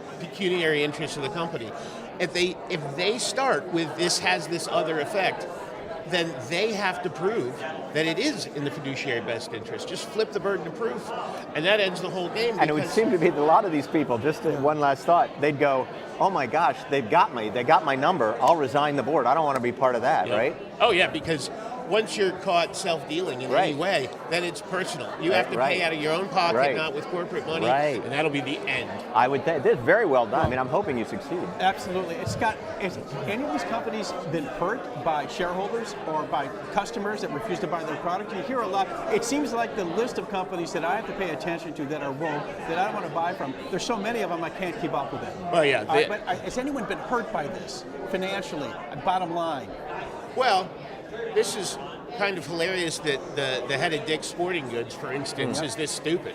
But he came out a couple of months ago and said, look, we stopped selling rifles and ammo and hunting sporting goods. It cost us hundreds of millions of dollars. Well, that's a financial breach of his fiduciary duty. Right. Some shareholders got to go sue that guy and start making the... So are there class action suits? Is that what you're bringing on the behalf of shareholders? Well, we're putting together a coalition of nonprofit and for-profit litigation firms, and if you all know of any, or if anybody listening wants to get in touch with us, we're looking to help that process out. Got it. Because again, when we put their wallets on the table, then they'll suddenly pay a lot of attention to this and not let the CEOs just BS. You talk about Dick's Sporting Goods. Now, I live in Kentucky, and I know of all the mom and pop gun shops that were happy to take that business from them. Oh, yeah. When they made that decision. And I'm curious, why hasn't a shareholder of Dick's sued anybody yet? When the guy was so brazen, the chief executive officer was so brazen to say it's going to cost us money, but we don't care. It's like, what's the number one rule of business? Maximize shareholder wealth. Yes. They're not doing it. Right. And they admit that they're not doing it. And some of the worst of the bad actors like Chip Berg at Levi's. You think of Levi's and apple pie and mom and hot dogs as all American. This guy is the most, of course he's anti-racist, but anti to the new left and newspeak just means very. So he's anti-racist the same way that Antifa is anti-fascism while they're burning jackboots and burning books and all of this. Running around with masks on. Yeah, that's right. And so, that's a really good question, why there haven't been lawsuits yet. Here's my prediction. As soon as there's one, they're going to be 50,000. Right. Because as it turns out, I had the misfortune of being a lawyer. I was a law professor for years. Wow. I can tell you, lawyers quite like money. Oh, yeah. And once the first milking occurs, there's going to be a long line. It'll be a feeding frenzy. That's right. That's right. You're reminding me of a conversation I had some time ago with a big, I won't say the name of it, and it wasn't Dick's, but a big store, really big one, that sold all kinds of outdoor stuff, and they sold guns. Yeah. And I just out of curiosity, I asked the management at one point, so where does your revenue come from? It's like asking a restaurant person whether they make more money on the alcohol or on the, bad metaphor, or on the food. Yeah. And they go, well, is there a question? So these guys said to me, the guns and the ammo and all the supporting equipment, that's where we make all our money. Yeah. And I thought, wow. And then I heard later on that Dick's had gone this way, and I thought, so what is that going to do to their revenue? Well, we know from Dick's that it knocked it down significantly. And I think that happens at company after company. But as we think about not buying from certain companies, the Babylon Bee had a great parody piece the other day. Man who swore not to buy from liberal corporations, enjoying life in a cave, comforting on a MyPillow with cans of Goya beans. There's nobody left. And so buy from whom you want and use your morals in making those decisions. But if you boycott, get in touch with the company and let them know why you're boycotting, and still fight them, still go to the Levi Strauss or the Bank of America shareholder meetings and picket the way the left does. If you own a share, go to the meeting and ask the CEO a question and put him on the spot. Right. Get involved and stay involved, because we just passively boycotting won't make a difference to a multinational company. You bring up a very good point. I represent AMAC Action, which is the advocacy affiliate of AMAC. So we represent 2.3 million members, and our members have been highly engaged in terms of calls to action, members of Congress, state legislators, regulatory bodies, etc. And I recently learned of software that will direct our calls to action to corporate CEOs. Yeah. And I think this is a direction we're going to take a hard look at, because our members are very eager to let their opinions known to these war corporations about the decisions that they're making. The question for you quickly, Scott, have we reached the peak, the zenith of these world corporations? Are there going to be many more? Is this beginning to cascade, or is this just the beginning? Well, it depends on exactly your premise of the question. If your 2.3 million members get involved, if all the right of center stockholders contact the investor relations departments of these companies, if they call the board of directors, if they send an email or a letter to the CEO and also CC the rest of the board, that's what's going to make the change. We have to be as loud, and we'll be more polite about it than the left, but absolutely, but in our restrained way, as obnoxious as the left is, and scare these corporations back to neutral. Very nice. Absolutely. Well, this is spectacular. I really think you are at the tip of the spear in an area that most Americans are kind of frustrated. They don't really know what to do about it. So, well, and they can always get in touch with us, and we're happy to how do we do that? Provide support. Let our we're members at nationalcenter.org or at Free Enterprise Project, all one word, of course, .org. And we've got a Activism 101 guide or something right on the front page of freeenterprise.org, and we're always happy to help people who want to get involved in the shareholder, to go to meetings or to submit proposals. We're the shop to talk to. When it comes to activism, I understand that if they hear the voice of shareholders, that's going to carry a lot of weight with customers saying, look, I shopped at your store for 20 years, I'm not going to do this anymore. It's vital. Okay. It's vital. And, if your members have time for this sort of thing, they do. A very polite picketing, and we can bring, again, we're conservatives, so we can bring picnics and make sure the place is cleaner than when we got there. Right. But mature citizens picketing in front of shareholder meetings or in front of corporate That would be very headquarters interesting. or at a local distributor. Coca-Cola is at the top of this nonsense. Right. And they're a multinational corporation, obviously global, but the local distributor isn't. The local bottler isn't. And if you make it clear to them, you don't have to leave town, you don't have to leave the county. Right in your backyard. But that information's going to go Is right this the up. kind of information that's on your Activism 101? Yeah. Okay, this is the kind of stuff that we need to look at. That's fantastic. Absolutely. I mean, our members are craving this information. Now, they are on board. Just to give you an example, our members sent over 735,000 messages to Congress, state legislators, and CMS last year.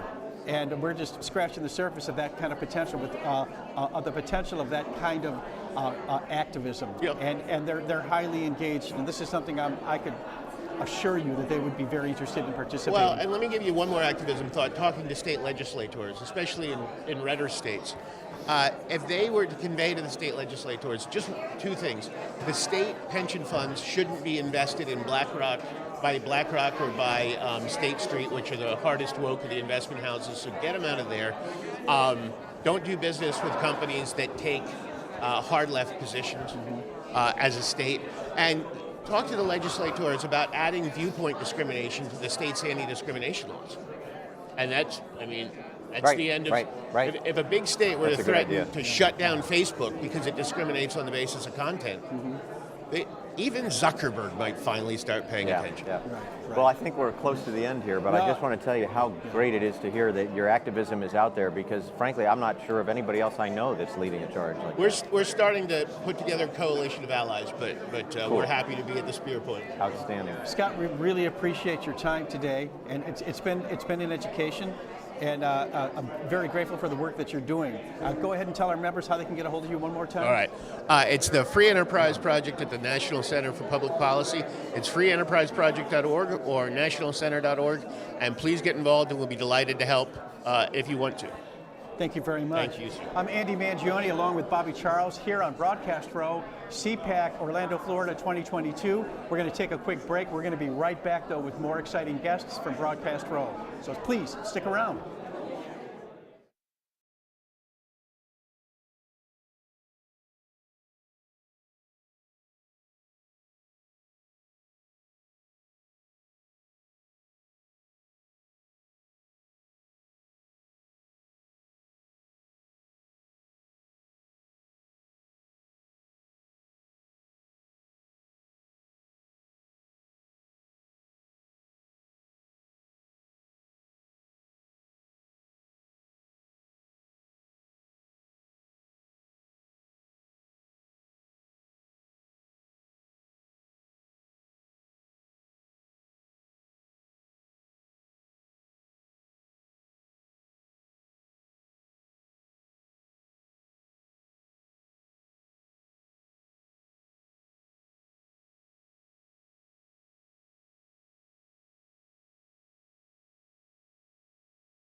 Welcome back to CPAC 2022, Broadcast Row, Podcasting Live.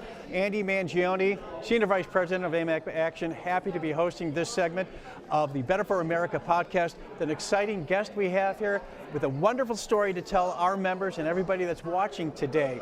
With me is Susie Voyle, who is a candidate for Georgia's 6th Congressional District. The wonderful story to tell about what led her to run for office. So Susie, welcome.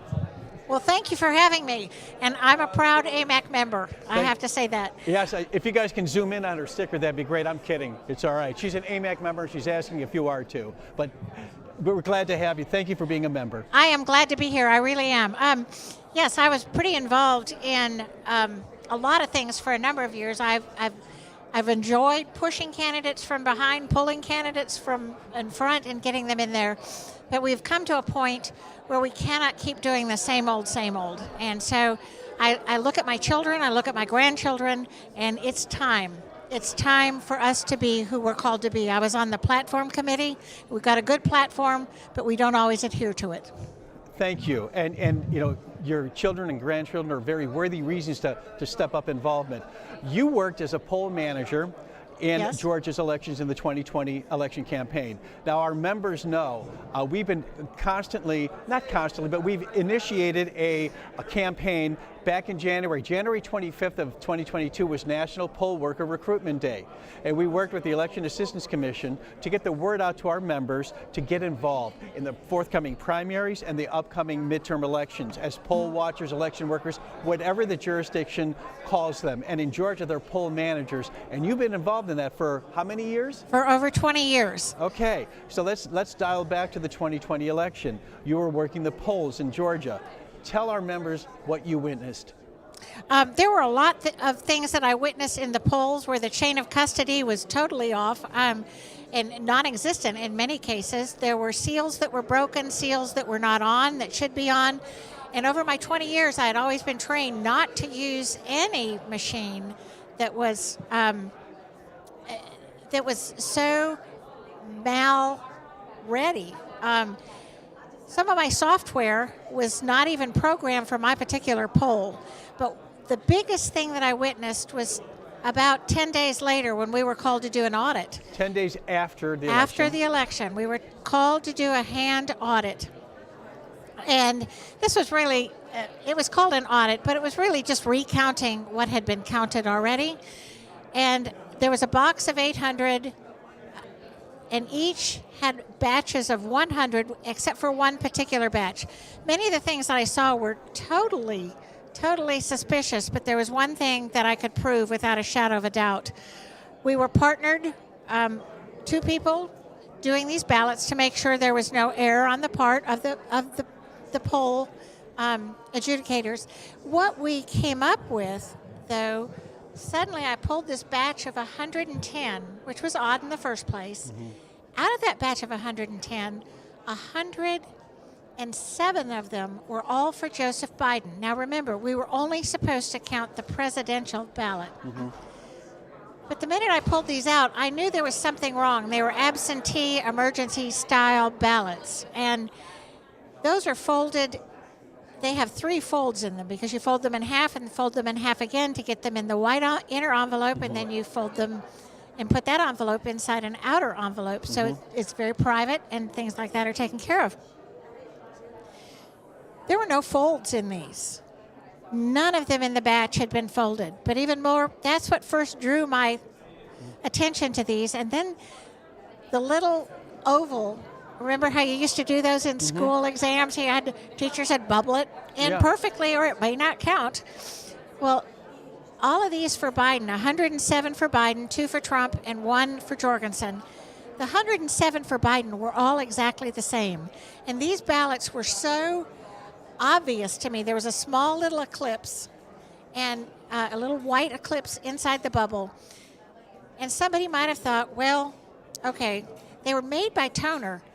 But the thing that was so conclusive to me that these were fraudulent ballots was not just that mark, but all of the rest of the marks, whether they were senator, House of Representatives, whether it was state house, state senate, or soil and conservation, or the referendums that we did, all of those marks were identical, and by identical, I mean all 107 ballots, up ballot, down ballot, were voted precisely the same. You don't find that. In all my years, I don't even find people who remember to get to soil and conservation. Now, one of the things that happened when I reported this, and there were people who had still shots. I did not take any pictures. You can see my hands on the desk. So I did not take any pictures, but I was eventually fired for my findings. Who did you report this to? I reported it to the Fulton County election officials. And then? That were there. And it drew quite a bit of commotion around my table. I mean, and that didn't make the officials very happy either, because what happened at that point was they knew something was going on, and they told me, just keep counting, just keep counting. So we did what we were told, but there was no way I was going to forget that. I did fill out an affidavit. I was in at least one court case to begin with where I was a sole witness. And then on December 3rd, I gave my testimony before the Senate subcommittee.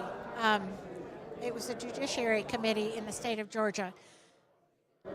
That was very well recorded, very well documented, and I told everything that I had seen the day of election and in the hand recount. I think the evidence was pretty conclusive. And the fact that they fired me... Did they fire you before your testimony or after your testimony? After the testimony. Okay. And you were fired from your job as a poll manager? I was. And they said something like poll managers are never guaranteed their job 1 year to the next, which leads us into another problem.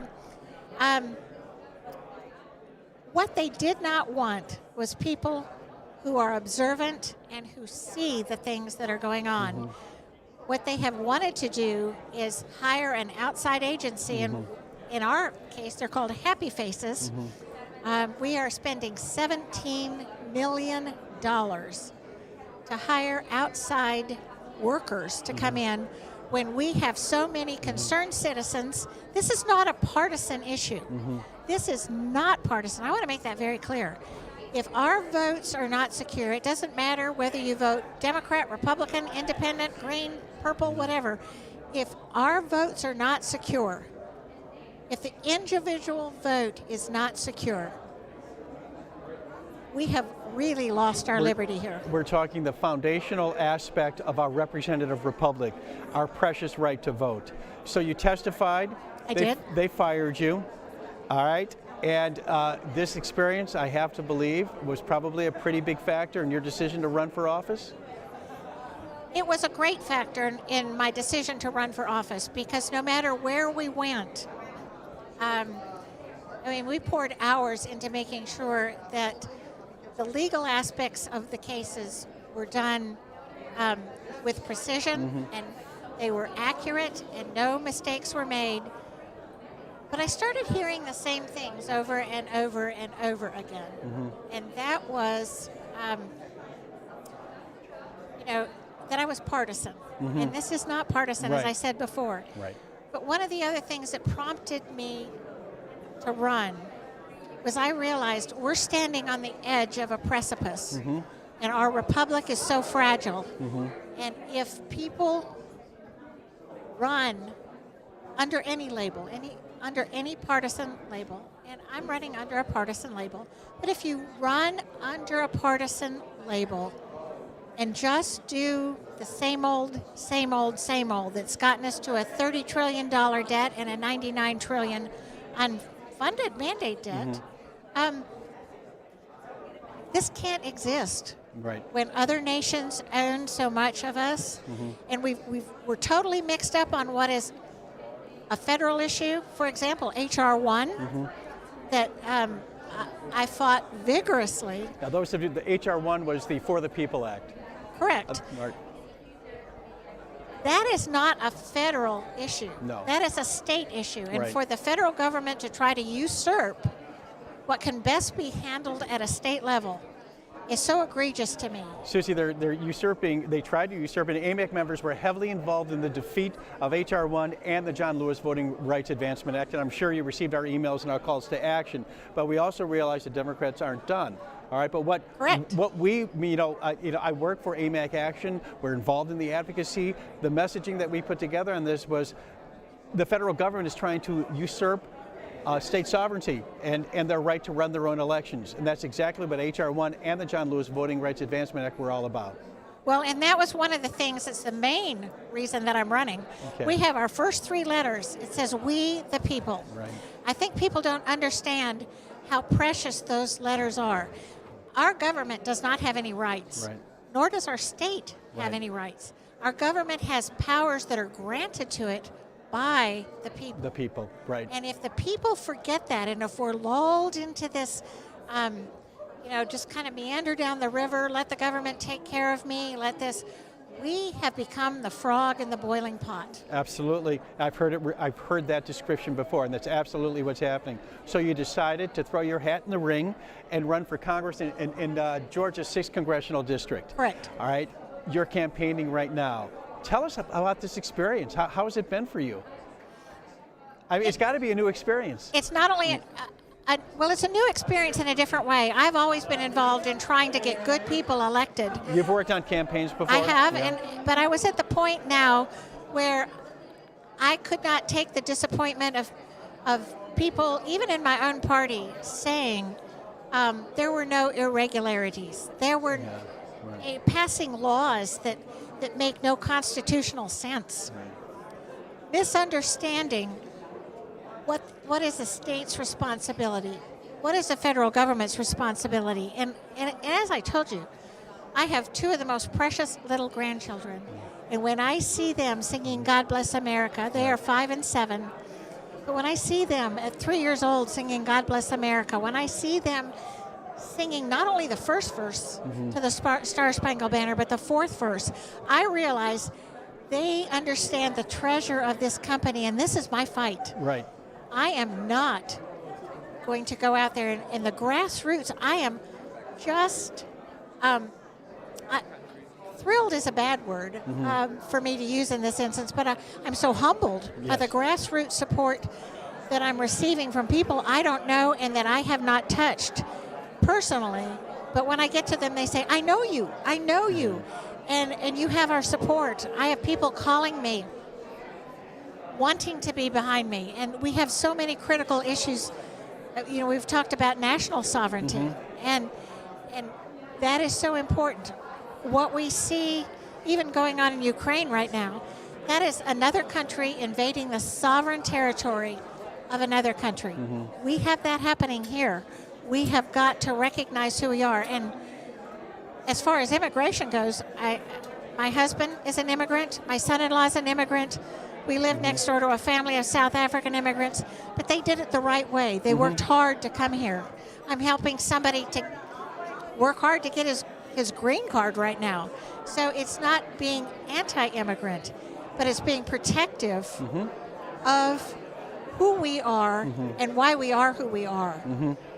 So the campaign is going well. Is it a crowded field? It's not as bad as some fields. Okay. I have 6 other opponents. Right. And the primary is coming up on May 24th. May 24th, early voting starts May 1. Of course. And if people wanted to learn more about Susie Voyle, congressional candidate, where should they go? The best place for them to go is to my website, which is very easy. It's Susie, S-U-Z-I, V like in victory, O-Y-L-E, S as in Sam.com. And I'm happy to have any support that you can offer me.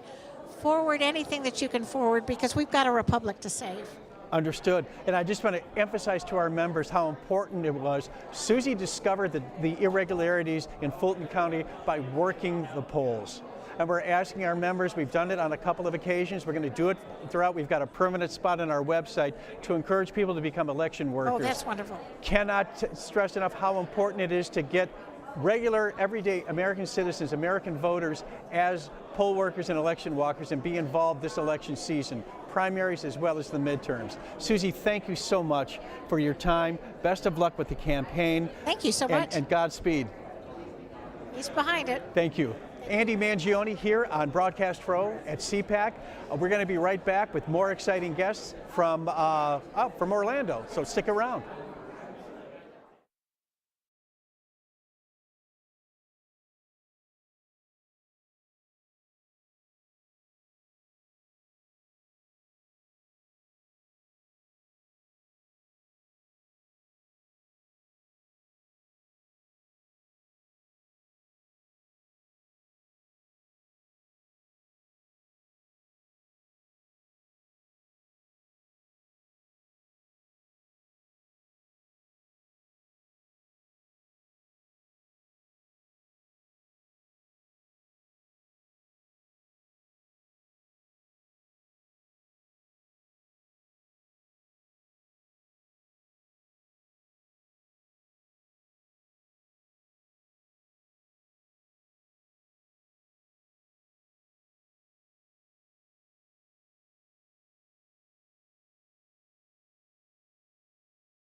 Welcome back, everyone. I'm Rebecca Weber, joined with Andy Mangione. You're watching AMAC's podcast, Better for America, and we're streaming live from Orlando, Florida, CPAC 2022. And with us now, I'm so privileged to have you with us, Congressman Byron Donalds. Thank you so much for joining us. What an honor. Well, thanks for having me. It's a pleasure to be with you, and I'm looking forward to the conversation. Excellent. There's so much going on today. We know that everything from what we're seeing happen in Ukraine, and AMAC members are also very concerned about what's happening here domestically. A wide open southern border, inflation like we've never seen before, and the cost at the pump, energy's lack of independence, America's lack of independence. I've been talking a lot today, sir. So when you look at the landscape and you look at what's happening here in America, what do you think Americans should be mostly concerned about today? And then I want to talk to you a little bit about Ukraine and how our policies here at home are impacting what's happening overseas. Well, listen, everything has completely gone wrong in about 400 days since Joe Biden took the oath of office. I think the key things to truly be concerned about are, number one, our southern border. If we are not going to defend our own border and actually maintain some semblance of proper legal immigration, then what is going to happen is that the social system in the United States is going to be overwhelmed by so many people that were never accounted for. It's a real problem for us as a nation. Number two is inflation. The fact that the Democrats chose to massively overspend when they did not need to, that problem has actually shown up on the doorstep of every senior citizen on a fixed income, every poor family trying to work hard to earn a living, to put food on the table for their kids and keep a roof over their heads. What they have done has been disastrous for our country. Those are just two of the key issues that are really a problem for all of America. And we appreciate that you're speaking out and doing so much good work in Congress to make sure that the message is heard. And we're expecting in November to see people show up at the voting ballot box and say, wait a minute, enough is enough. Joe Biden promised that he would be a moderate Democrat, and what he's done has revealed that that is not, in fact, the case. What do you think will be a key issue that will drive people to the ballot box, and what issues do you think will impact families mostly when they make a decision who to vote into office? Well, I think about what's going to drive people to the ballot box, we talked about too, inflation and immigration. But what's going on in our schools, safety in our streets, the fact that what's going on with respect to foreign policy and America's standing in the world, something that the political left loves to lecture Republicans and conservatives about. But the truth of the matter is that when they're in charge, time and time again, our standing in the world actually diminishes. We could talk about Mogadishu when Bill Clinton was president. We could talk about Crimea when Barack Obama was president, and now obviously now Afghanistan and Ukraine now that Joe Biden's president. And so in follow-up then, my question is, the fact that we were energy independent under a Trump leadership, and today we see that day one, Joe Biden made that decision to shut down the Keystone Pipeline, yet he okayed the go-ahead with Nord Stream pipeline in Russia. That, in my opinion, plays very greatly into where we're at today. We are not able to export the oils over to our allies in Europe. They're more dependent on Russia, and we fear that this, in fact, is stoking the flames, if you will, and putting America in a position that we should not be in. Your thoughts? Listen, for so long in our politics, there has been the mantra of America needs to be energy independent. Yes. We accomplished it in the United States. And with the stroke of a pen, Joe Biden gave it up.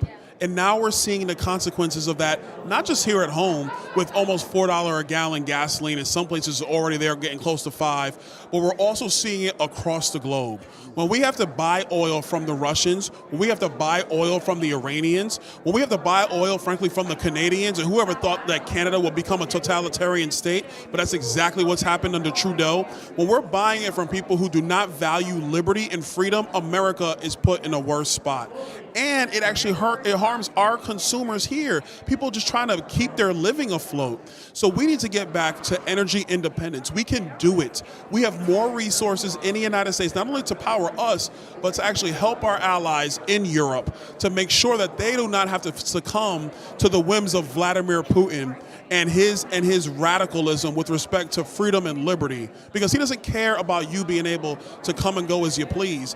He wants to have almost totalitarian control, not just over Russia, but also over the satellite states as well. Very well said. If we could pivot to the midterm elections, and thank you, Congressman. Sure. You know, you're out of Florida's 19th district, and I know that you're going to be facing re-election yourself. Yep. 30 Democrats and counting are retiring, which is puts them in kind of a precarious situation.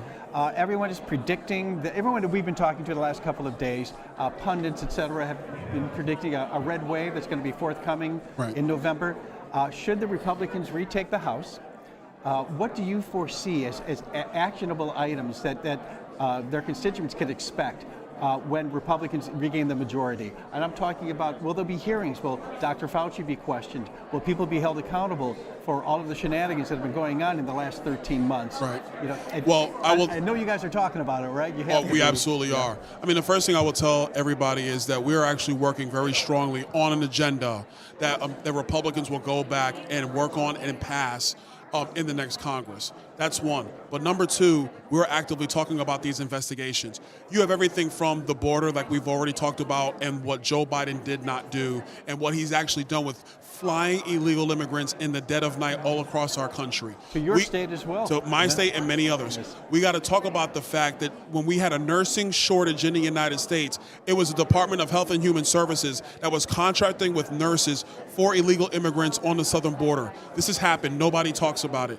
We have to get into what is Hunter Biden actually doing, and is he using his father's presidency to enrich himself and their family? We have to talk about the spying that has gone on from the previous administration against Donald Trump when Barack Obama was president. We have to dig into the fact of what did Hillary Clinton actually do with spying on Trump's campaign. We actually have to have a real investigation into what happened on January 6th, not the show trial that Nancy Pelosi has put on. There's so many things that I forgot one of the biggest ones. We need to dig into the Department of Justice and what did Merrick Garland know when he tried to treat parents as domestic terrorists who were concerned about what was going on in their children's classroom. There are so many things that the Democrats have gone crazy with. That's what we need to be investigating from an oversight committee perspective, which I sit on. I think there's going to be more things. But then the last part is we have to actually reform federal spending. We need to get a budget. We're going to have to, and this for your listeners in particular, we have to reform the entitlement systems in the United States. They go insolvent in 5 to 6 years. If we don't reform them now, the benefits that have been promised to senior citizens will not be there to be delivered. Republicans must lead. We must do it now, ignore the media, ignore the Democrats, and do the right thing on behalf of the American people. Congressman Donalds, I'm relieved to hear what you're saying. And with regard to entitlements, we have already had conversations with your office as well as some of your colleagues' office in Congress, in the House of Representatives, and as well as in the Senate about AMAC Social Security Guarantee. I know you're familiar with it, and it's a proposal that we have that would make Social Security solvent for the next 75 years without raising taxes. Right. So it's wonderful to hear that you and your colleagues are keeping an open mind to have discussions like this, as well as address. A lot of our members have concerns about everything that you just listed in terms of holding people accountable. It's wonderful to hear that you're taking steps to plan for action should you take power, in a few short months. And I forgot about Dr. Fauci. You were talking about people we got to investigate. Yeah. He's another one. But there's so much that has gone wrong in our country the last 14 to 15 months, and so much, frankly, that the radical left has done to undermine President Trump when he was president of the United States. And we need to get serious about the future of our country and making sure that our government is actually working on behalf of the American people and not working against it. Well said, Congressman. Hear, thank hear. you so much. This is wonderful. You've articulated yourself so well, and we are with you and in support of all of those initiatives. And I just want to thank everybody for tuning in. One of the reasons why we do this show is so that we can bring people like you to average, everyday Americans who want to understand the good work that good men and women like you are doing in Congress. So thank you for your time, sir. Thank you, guys. I really appreciate it. And for all of you tuning in, stay tuned. Coming up in just a few short moments, we've got some new exciting guests. Don't go anywhere. We'll be right back.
Welcome back, everyone. We're rolling today. We've got a ton of interviews, great people. We're here at CPAC, streaming live from Orlando, Florida. I'm Rebecca Weber, and this is your AMAC podcast, Better for America. Thank you, Rebecca. I'm Andy Mangione. We're sitting here with a wonderful member of Congress, Greg Steube of Florida 17. 11,000 of his constituents are AMAC members, and we're so glad that you can carve out some time to be with us today, Congressman. Yeah, thanks for having me. It's an honor and privilege. Congressman Steube was a signer on our H.R. 856, the Physician Pro Bono Care Act. We have renamed that bill and are working to get it introduced again as the Health Act, and the acronym is Helping Everyone Access Long-Term Health Care. Working on that, so we'll be knocking on your door shortly when that happens. But, you know, there's a lot of talk going on. I know we have a few short minutes here, but we're looking at, we've talked to so many people, Congressman, throughout these 2 days of CPAC thus far that are predicting a red tsunami. They're predicting a red wave this forthcoming election. And we just talked to your colleague, Byron Donalds, who was talking about the plans that you and your colleagues have in the event that you take control back in November. Could you know, we're talking about hearings, we're talking about specific legislation, holding people accountable. Would you care to comment on what the plans will be with a Republican majority? Yeah, there's so many, and I would encourage your listeners and your viewers to go on Kevin McCarthy's website, and he has his version of Contract for America that lists all of these. I'm a veteran, and veteran issues are very important to me, so just highlight one thing, because I have a very large veteran population in my district, is to take the Mission Act and build on it from the Trump-era Mission Act that was passed by a Republican Congress, and give true choice for their health care decisions. So if you want to stay in the VA system, you can, but you would get TRICARE Prime or TRICARE for Life that would allow that veteran, especially in my district, because my district is heavily rural in the center part of my district. I don't have a VA hospital in my district. So those veterans have to travel a long period of time to go to a VA hospital. So this bill would allow that veteran to go right there in their community to get the health care they need when they need it. And I actually think that would help with our mental health crises that we have with our veterans, because when they call the VA and get hung up on or aren't able to be seen right away, they could go right there in their community and be seen by a mental health professional when they need to have that help. 76% of AMAC's 2.3 million members were veterans or have family members who are veterans. So this is a huge issue. The choice to get them away from the VA and to give them so they can enter the private sector. Yeah, and it's a choice, because there are some veterans that the VA system is convenient for them. Like there was a member that used to be the chair of the VA, and his district was in Nashville. They had a 5-star rated VA hospital there, but we don't have that in my district, and there's other places in the country that don't. So why not give the opportunity for that veteran to have true choice? If they don't want to wait 30 or 60 days to get an appointment, then they should go wherever they want to get it done, and there's no time requirements for that. That's wonderful.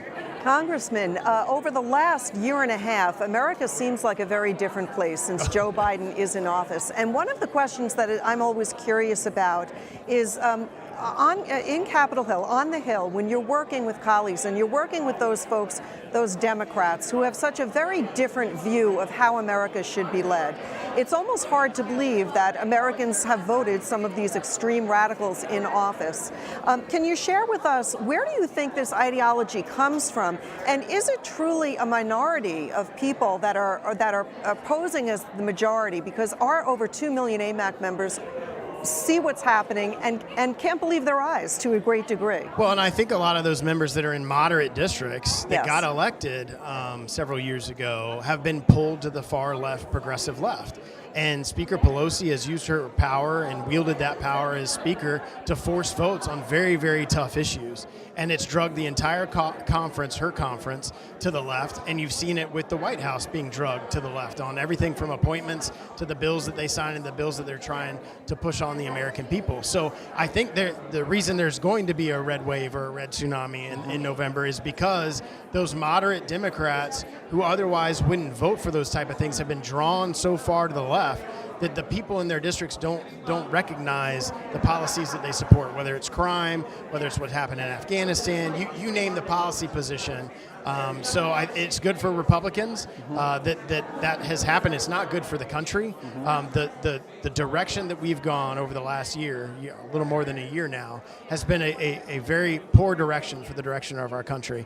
And we could talk all day about all the different crises that this administration has created. I mean, they created the Afghanistan debacle. There's things we could have done to prevent Ukraine. There's things that we could have done to prevent inflation and the skyrocketing price of gas right now. And I'm sure a lot of your members are not happy with the price that they're paying at the pump right now. Not at all. And all of that could be solved today if Joe Biden decided to reinstitute the Keystone Pipeline, allow for the permitting of domestic production of oil like we had when Trump was president. And you saw what the price of gas was then, and you see what the price of gas is now. And I saw a report yesterday that now we're importing Russian oil to this country because we don't have it being produced domestically. So you want to put sanctions on the Russians for what they're doing in the Ukraine, but we're going to pay money and give them money for their oil. It just it's just ridiculous. To fund their war.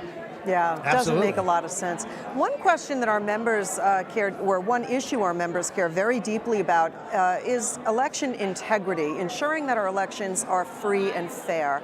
AMAC has done a tremendous amount of work in this area on the state level to ensure that fraud is minimized and not encouraged, if you will. And we did fight back on the federal takeover of our elections. How confident are you that the election process is being cleaned up state by state so that we do have a fair outcome for the November elections? Well, you don't have to worry about that in states like Florida. Unfortunately, you have actions that legislatures have taken in, say, states like Pennsylvania, but have had a Democratic governor who's vetoed those bills that have been passed by the legislature. Now, the good news is the things that were in place in the last presidential election were temporary things that were done in the name of COVID. So that completely violated those states' laws. But I don't believe, and I'm glad that your organization was fighting against the federalization of our elections, because that's absolutely not the direction we need to go. And our framers were very smart in pushing that to the states. Article 1, Section 4 says it's the state's legislature's responsibility to determine the time, manner, and place of elections. If we start federalizing that and taking that away, very soon you're going to see all the power in Washington, D.C., and that's not where the power should belong. It belongs to the states. So I hope that, and I know that the Republican legislatures in those states have been fighting for that. Unfortunately, we've had courts in some of those states and then Democratic governors who have vetoed those type of things. But a lot of those governors are up for election this cycle. And I think they're going to be holding to the people of those states because of that. And a lot of the measures that were in place that allowed for, say, no voter ID and absentee voting ballots or verification of mail-in ballots was a temporary thing, and hopefully we're not going to see that again. It's wonderful. I think we have to wrap this up. I think your staffer is giving us the high sign, or you've got other places to be. We've got places to be. This is just such an honor. We'd love to have you back on the podcast because our members in your great state would love to hear more about you and the issues that you're fighting for. Thank you so much for joining us, and enjoy the rest of the conference. Thank you. Thank you. And for all of you that are tuning in, don't go anywhere. We've got a handful of guests coming right up. We'll be back in just a few short moments.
Hello, everyone. Welcome back. I'm Rebecca Weber. This is your AMAC podcast, Better for America, and I am joined with a very lovely couple, Mercedes and Matt Schlapp.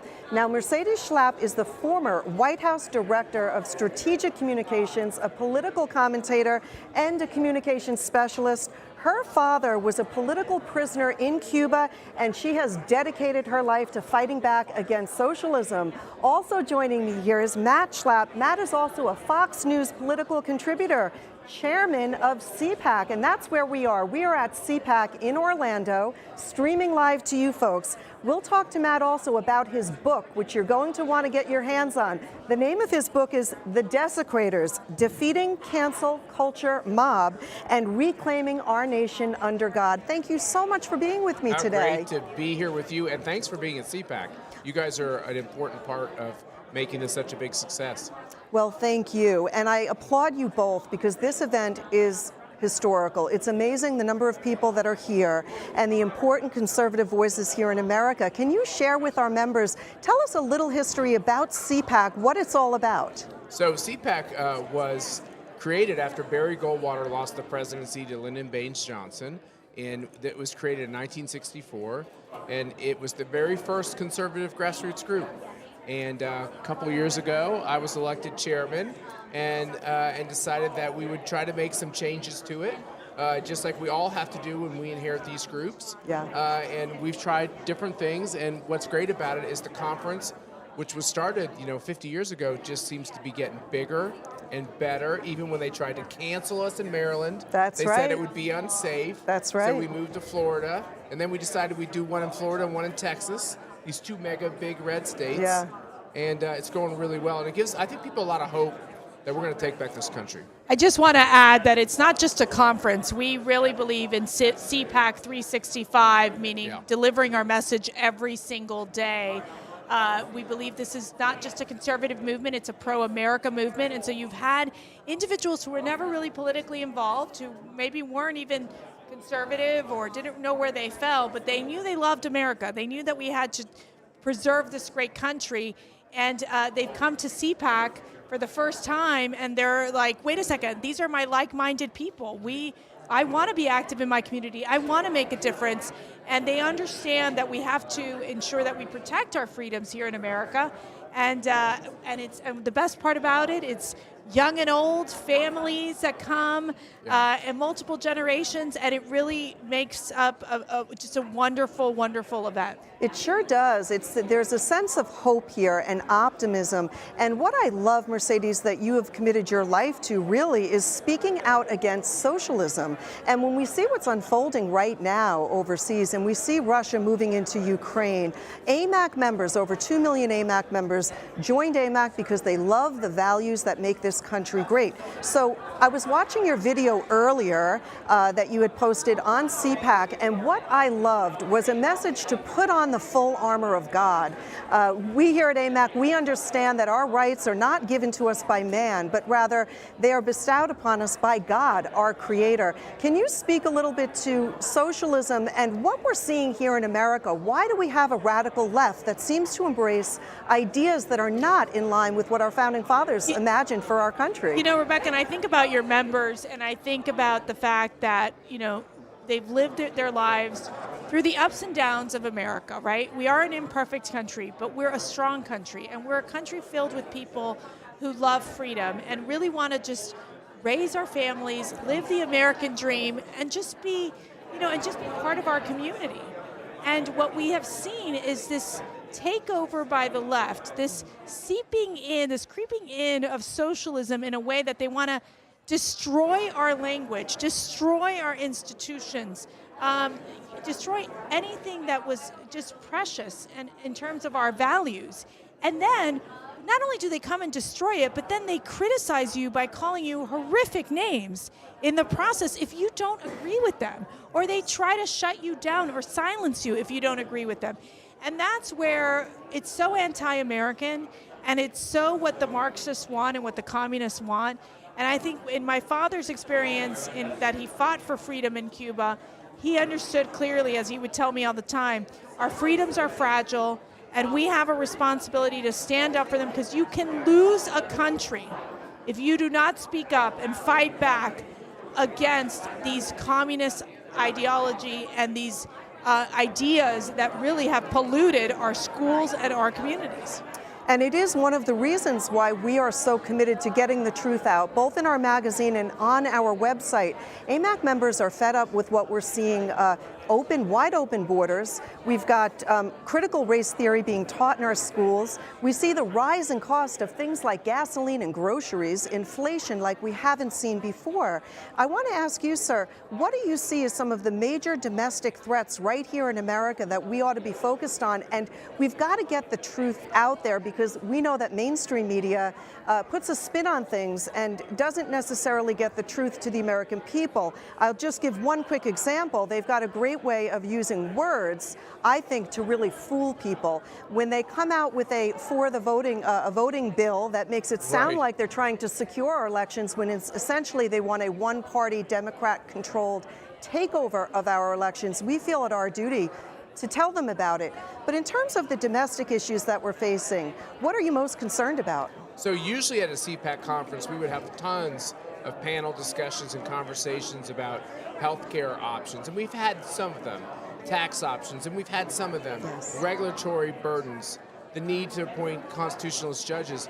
But this one, the theme is America.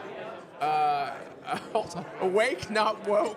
I love it. It's Awake, a great theme. not woke. So think about it. The battle line has shifted.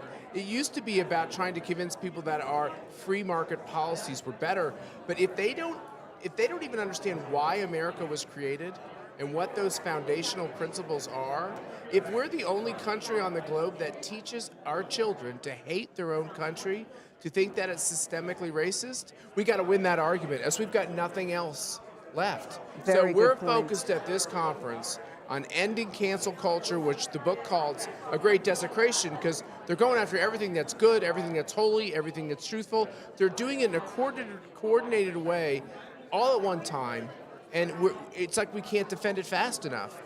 And that's why we got to stand up. And I think your members understand more than anyone that how is it that being a cop could be demonized, or being in the military could be something where we would accuse them of having white rage.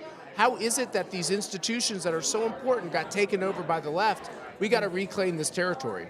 Very good point. I always say only a bad person would say get rid of the police, because you cannot think of some good person that would say get rid of protection against those who want to rule or ruin your life. And that's essentially what we're seeing. I do want to speak about your book. I know that our listeners would love to get their hand on your book. And so tell us a little bit about it, The Desecrators, Defeating the Cancel Culture Mob and Reclaiming Our Nation Under God. I love your title. Thank you. Well, we spent a lot of time on the cover. And the title of the cover is a defaced George Washington statue. We think he's the greatest American that ever was. And the idea that he could get canceled, just as a wake-up call, I think, to all of us. They can go to thedesecrators.com to get more information about where to get the book. But in the end, it's a very personal story that Mercy and I went through. She's on execution lists. We're both on lists. We're do not hire lists because we're associated with conservative values and with President Trump. And we went through our own version of being canceled, being too hot, which is a euphemism to associate with, losing friendships, first for supporting Donald Trump by old Bush Cheney friends, and then moving forward just because people blamed us for everything. And we kind of didn't know what to do. And we were approached by Tan Publishing to put the story on paper, and although I'm one of the co-authors, Mercy had a big role in it and writes the introduction. We did it together. She edited it. She kind of pushed me forward, and I just feel like it's a very important story. It made us feel better. It was cathartic, but more than that, if we can go through this, we realize that a lot of people are going through this. Yes. And let's not all go through it in silence. Let's do it where we help each other, and that's what we're committed to doing. What a wonderful message. I want to thank you both so much for joining me, because when one person shows courage and bravery, it actually inspires so many more people. It only takes one person to stand up. So what you both are doing, for America should be applauded by all people. And I know our members can't wait to read your book. We ought to get a copy of that up on our website for sure. That would be so And nice. I hope they also can live stream CPAC on conservative.org, meaning you can watch every single panel, every single speech if you just go to conservative.org and click there. We're all Wonderful. learning. And We're all learning this, right? I know what I Yes. do with my kids. If I can't figure out the technology, I just call one of my kids and I'm like, honey, come Me fix this too. for me. So this is what we need. But, we're very inspired by the thousands of people, the millions of people that watch the conference, because we want it to be a learning experience for them and really know that they're not alone in this fight, that we're millions of people. We're not Amen. just hundreds or thousands, millions of us who love our faith, love our family, and love our country. And we're going to stand up and speak up and know that we're not ever going to be silenced by the left. Well, I want to thank you both for your time. I know how busy Thank you you. are, so Thank thank you for you. joining us. And for everyone out there watching, again, I'll mention the book one more time. Please get your hands on this book. We'll put more information up on our website. The book is called The Desecrators: Defeating the Cancel Culture Mob and Reclaiming One Nation Under God. Folks, we'll be back in just a few short moments with more great interviews. I'm Rebecca Weber. We're live streaming here in Orlando, Florida. Don't go anywhere. We'll be back.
Welcome back to the Better for America podcast, live from CPAC, Orlando 2022. I'm Andy Mangione, Senior Vice President with AMAC Action, welcoming a wonderful guest, Father Frank Pavone for Priests for Life. Thank you for taking some time to sit with us today. Oh, Andy, I've been looking forward to this. I am so inspired by the work that AMAC is doing. It's filling a great need in our nation.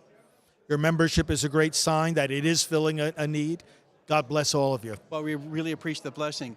Father Pavone gave the opening invocation, the opening prayer to kick off CPAC yesterday, and I caught it, and it's always an inspiration to hear you pray, Father. Thank you. And we're glad that you're here. So you have been involved with Priests for Life for how long now? Yes, since 1993. I've been the national director. I became the first full-time national director of this ministry at that time. Can you tell us how this ministry was born and how you came to be involved in it? You know, this was at the time of Cardinal John O'Connor of New York, who, those who remember him, he was a passionate pro-life advocate within the church. He believed, as I do, this was the number one issue of our day. Many people believe that. So he started a group of sisters, the Sisters of Life, and I thought to myself at that time, this was the early 90s, I said, there needs to be something like this for priests. Come to find out that a priest in California thought the same thing. We got together, we grew the organization, and now it has become one of the largest pro-life organizations in the world. And we're not just about helping priests, which we do, help them address abortion, but helping anyone and everyone from any denomination who wants to protect these smallest and weakest members of our human family, the children still in the womb. Absolutely. One of the most vulnerable, the very old and the very young. Exactly, the safest place for a child should be in his or her mother's womb. Should be the safest, right. Well, we are an organization that supports life from the moment of conception all the way to natural death. Yes. And we're happy to have you here. So can you tell me specifically how you help priests, the mission of Priests for Life? Yes, it's to activate and encourage the clergy. So many priests are, they're pro-life in their belief, and you'll find a few exceptions here and there, but they don't know how to articulate, or they might be afraid that the people in the congregation are going to get angry at them or be turn away from them. And interestingly, also some of them will say, well, my congregation are mostly older people. They're beyond childbearing age, and so abortion is not an issue for them. And what we do is we give them the reasons why they need to be vocal on this anyway. For example, to that last argument, I say, someone may be too old to have a child, but they're never too old to love a child. They're never too old to save a child. This is everyone's issue. And by simple, reasonable approaches like that, we encourage the clergy. We train the clergy to speak up about this. And as I said, above and beyond the clergy, we do the same for everyone else that wants to help. Do you support pregnancy centers, Father? Or yes. And how do you do that? Well, first of all, we make the word known to, especially through the churches, we make the word known to the community that there are alternatives to abortion. Nobody ever has to feel that abortion is her only option. It's not. There are more than 4 times the number of pregnancy centers in America that are offering alternatives to abortion than there are abortion clinics. That's good news.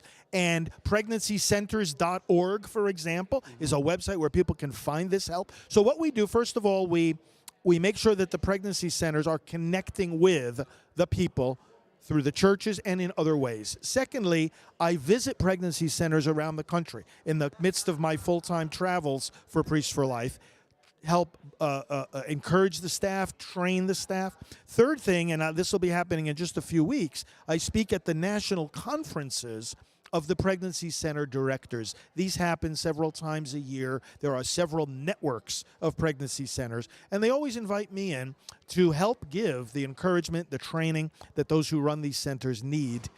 It's an inspiration. So in these various ways, and I often speak at their banquets too, their fundraising banquets, these are some of the ways in which we help this great movement.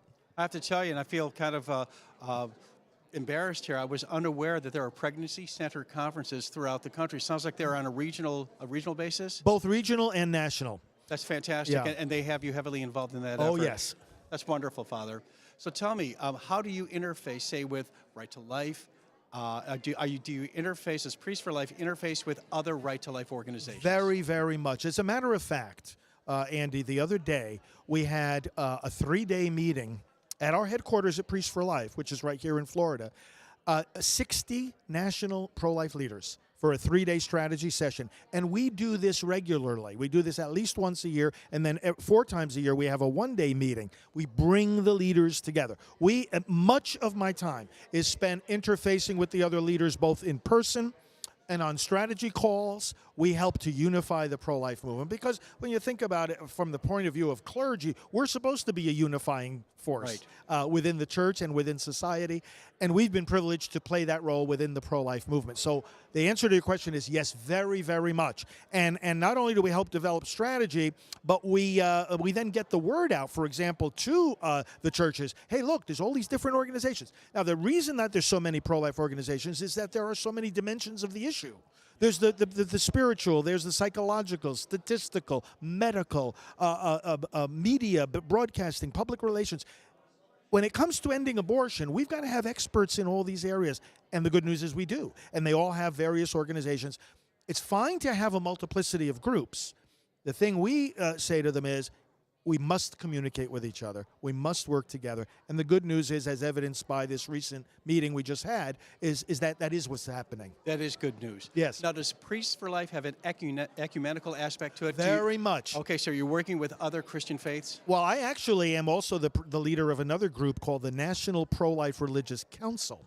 It's a smaller group than Priests for Life, but it is the heads of groups like Lutherans for Life, Presbyterians Pro-Life, Anglicans for Life, and various other denominational groups. So the body of Christ is coming together on this abortion issue, and we are privileged to be right in the middle of that. And I've always loved the interdenominational work commitment of the Catholic Church. Catholic Church is very committed to interdenominational relations.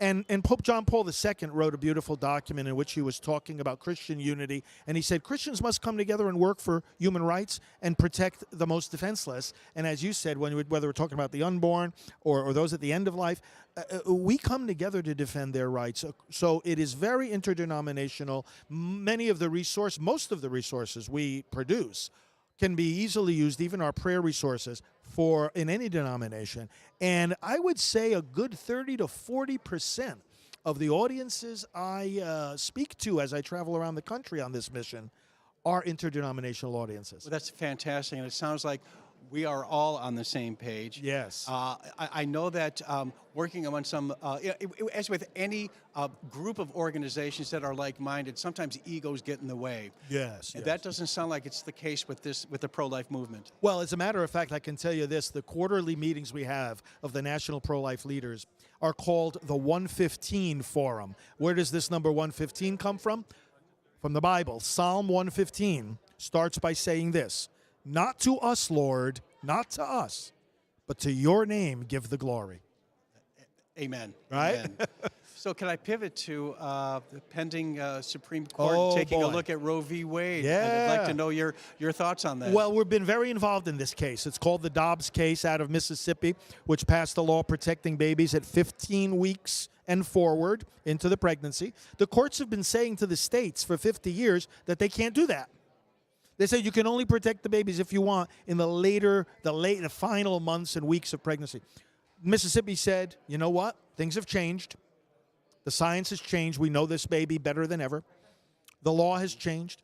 Culture has changed. Pregnant moms, even if they're alone, have many more options than they did at the time of Roe. It's become obsolete. How about fetal pain? Yes, the knowledge of fetal pain, for example, and so forth. So what we're looking at right now, and we're very confident that the court is going to do the right thing, the court is asking the question, is it unconstitutional? I mean, when I think about it, the question is just crazy in and of itself. Is it unconstitutional to protect a baby early in pregnancy, before viability? And it's like, where in the Constitution does it even talk about this? Nowhere. Right. Not only in the text, but nowhere in the structure or history of the Constitution is any of this addressed. So we expect the court to say, no, of course it's not unconstitutional to protect babies early in pregnancy. If the lawmakers of a state want to do that, representing the will of their people, they should be able to do so. What this will do is effectively negate Roe versus Wade. It doesn't make abortion illegal. What it does is it says to the people, you can have a voice now. Because the legislators have been hiding behind the courts. Yes. They've been saying, oh, we can't do anything about this because the courts have decided. Well, the abortion does not deserve some kind of special constitutional status, which the court has been giving it for all these years. It should be hammered out by the people of this country. We govern ourselves. And no matter what our background is, no matter what our age is, we never lose our voice in society. And a positive decision in this Dobbs case is going to enable all of our listeners, all of us together, to raise our voices on behalf of these babies and actually be able to protect them. Well, I know our members are praying Yes. for a positive outcome. Father Frank, if people want to learn more about Priests for Life, where should they go? Simple website, endabortion.us, endabortion.us. They can learn about what we're doing, receive our emails, receive our other resources, support us, all these different things. Thank you very much for your time, Father Frank. Appreciate it. Thanks, Andy. I'm Andy Mangione. With AMAC for the Better for America podcast. We have a whole roster of speakers forthcoming. We appreciate you joining us. Stay tuned for more exciting guests here live at CPAC, Orlando, Florida, 2022.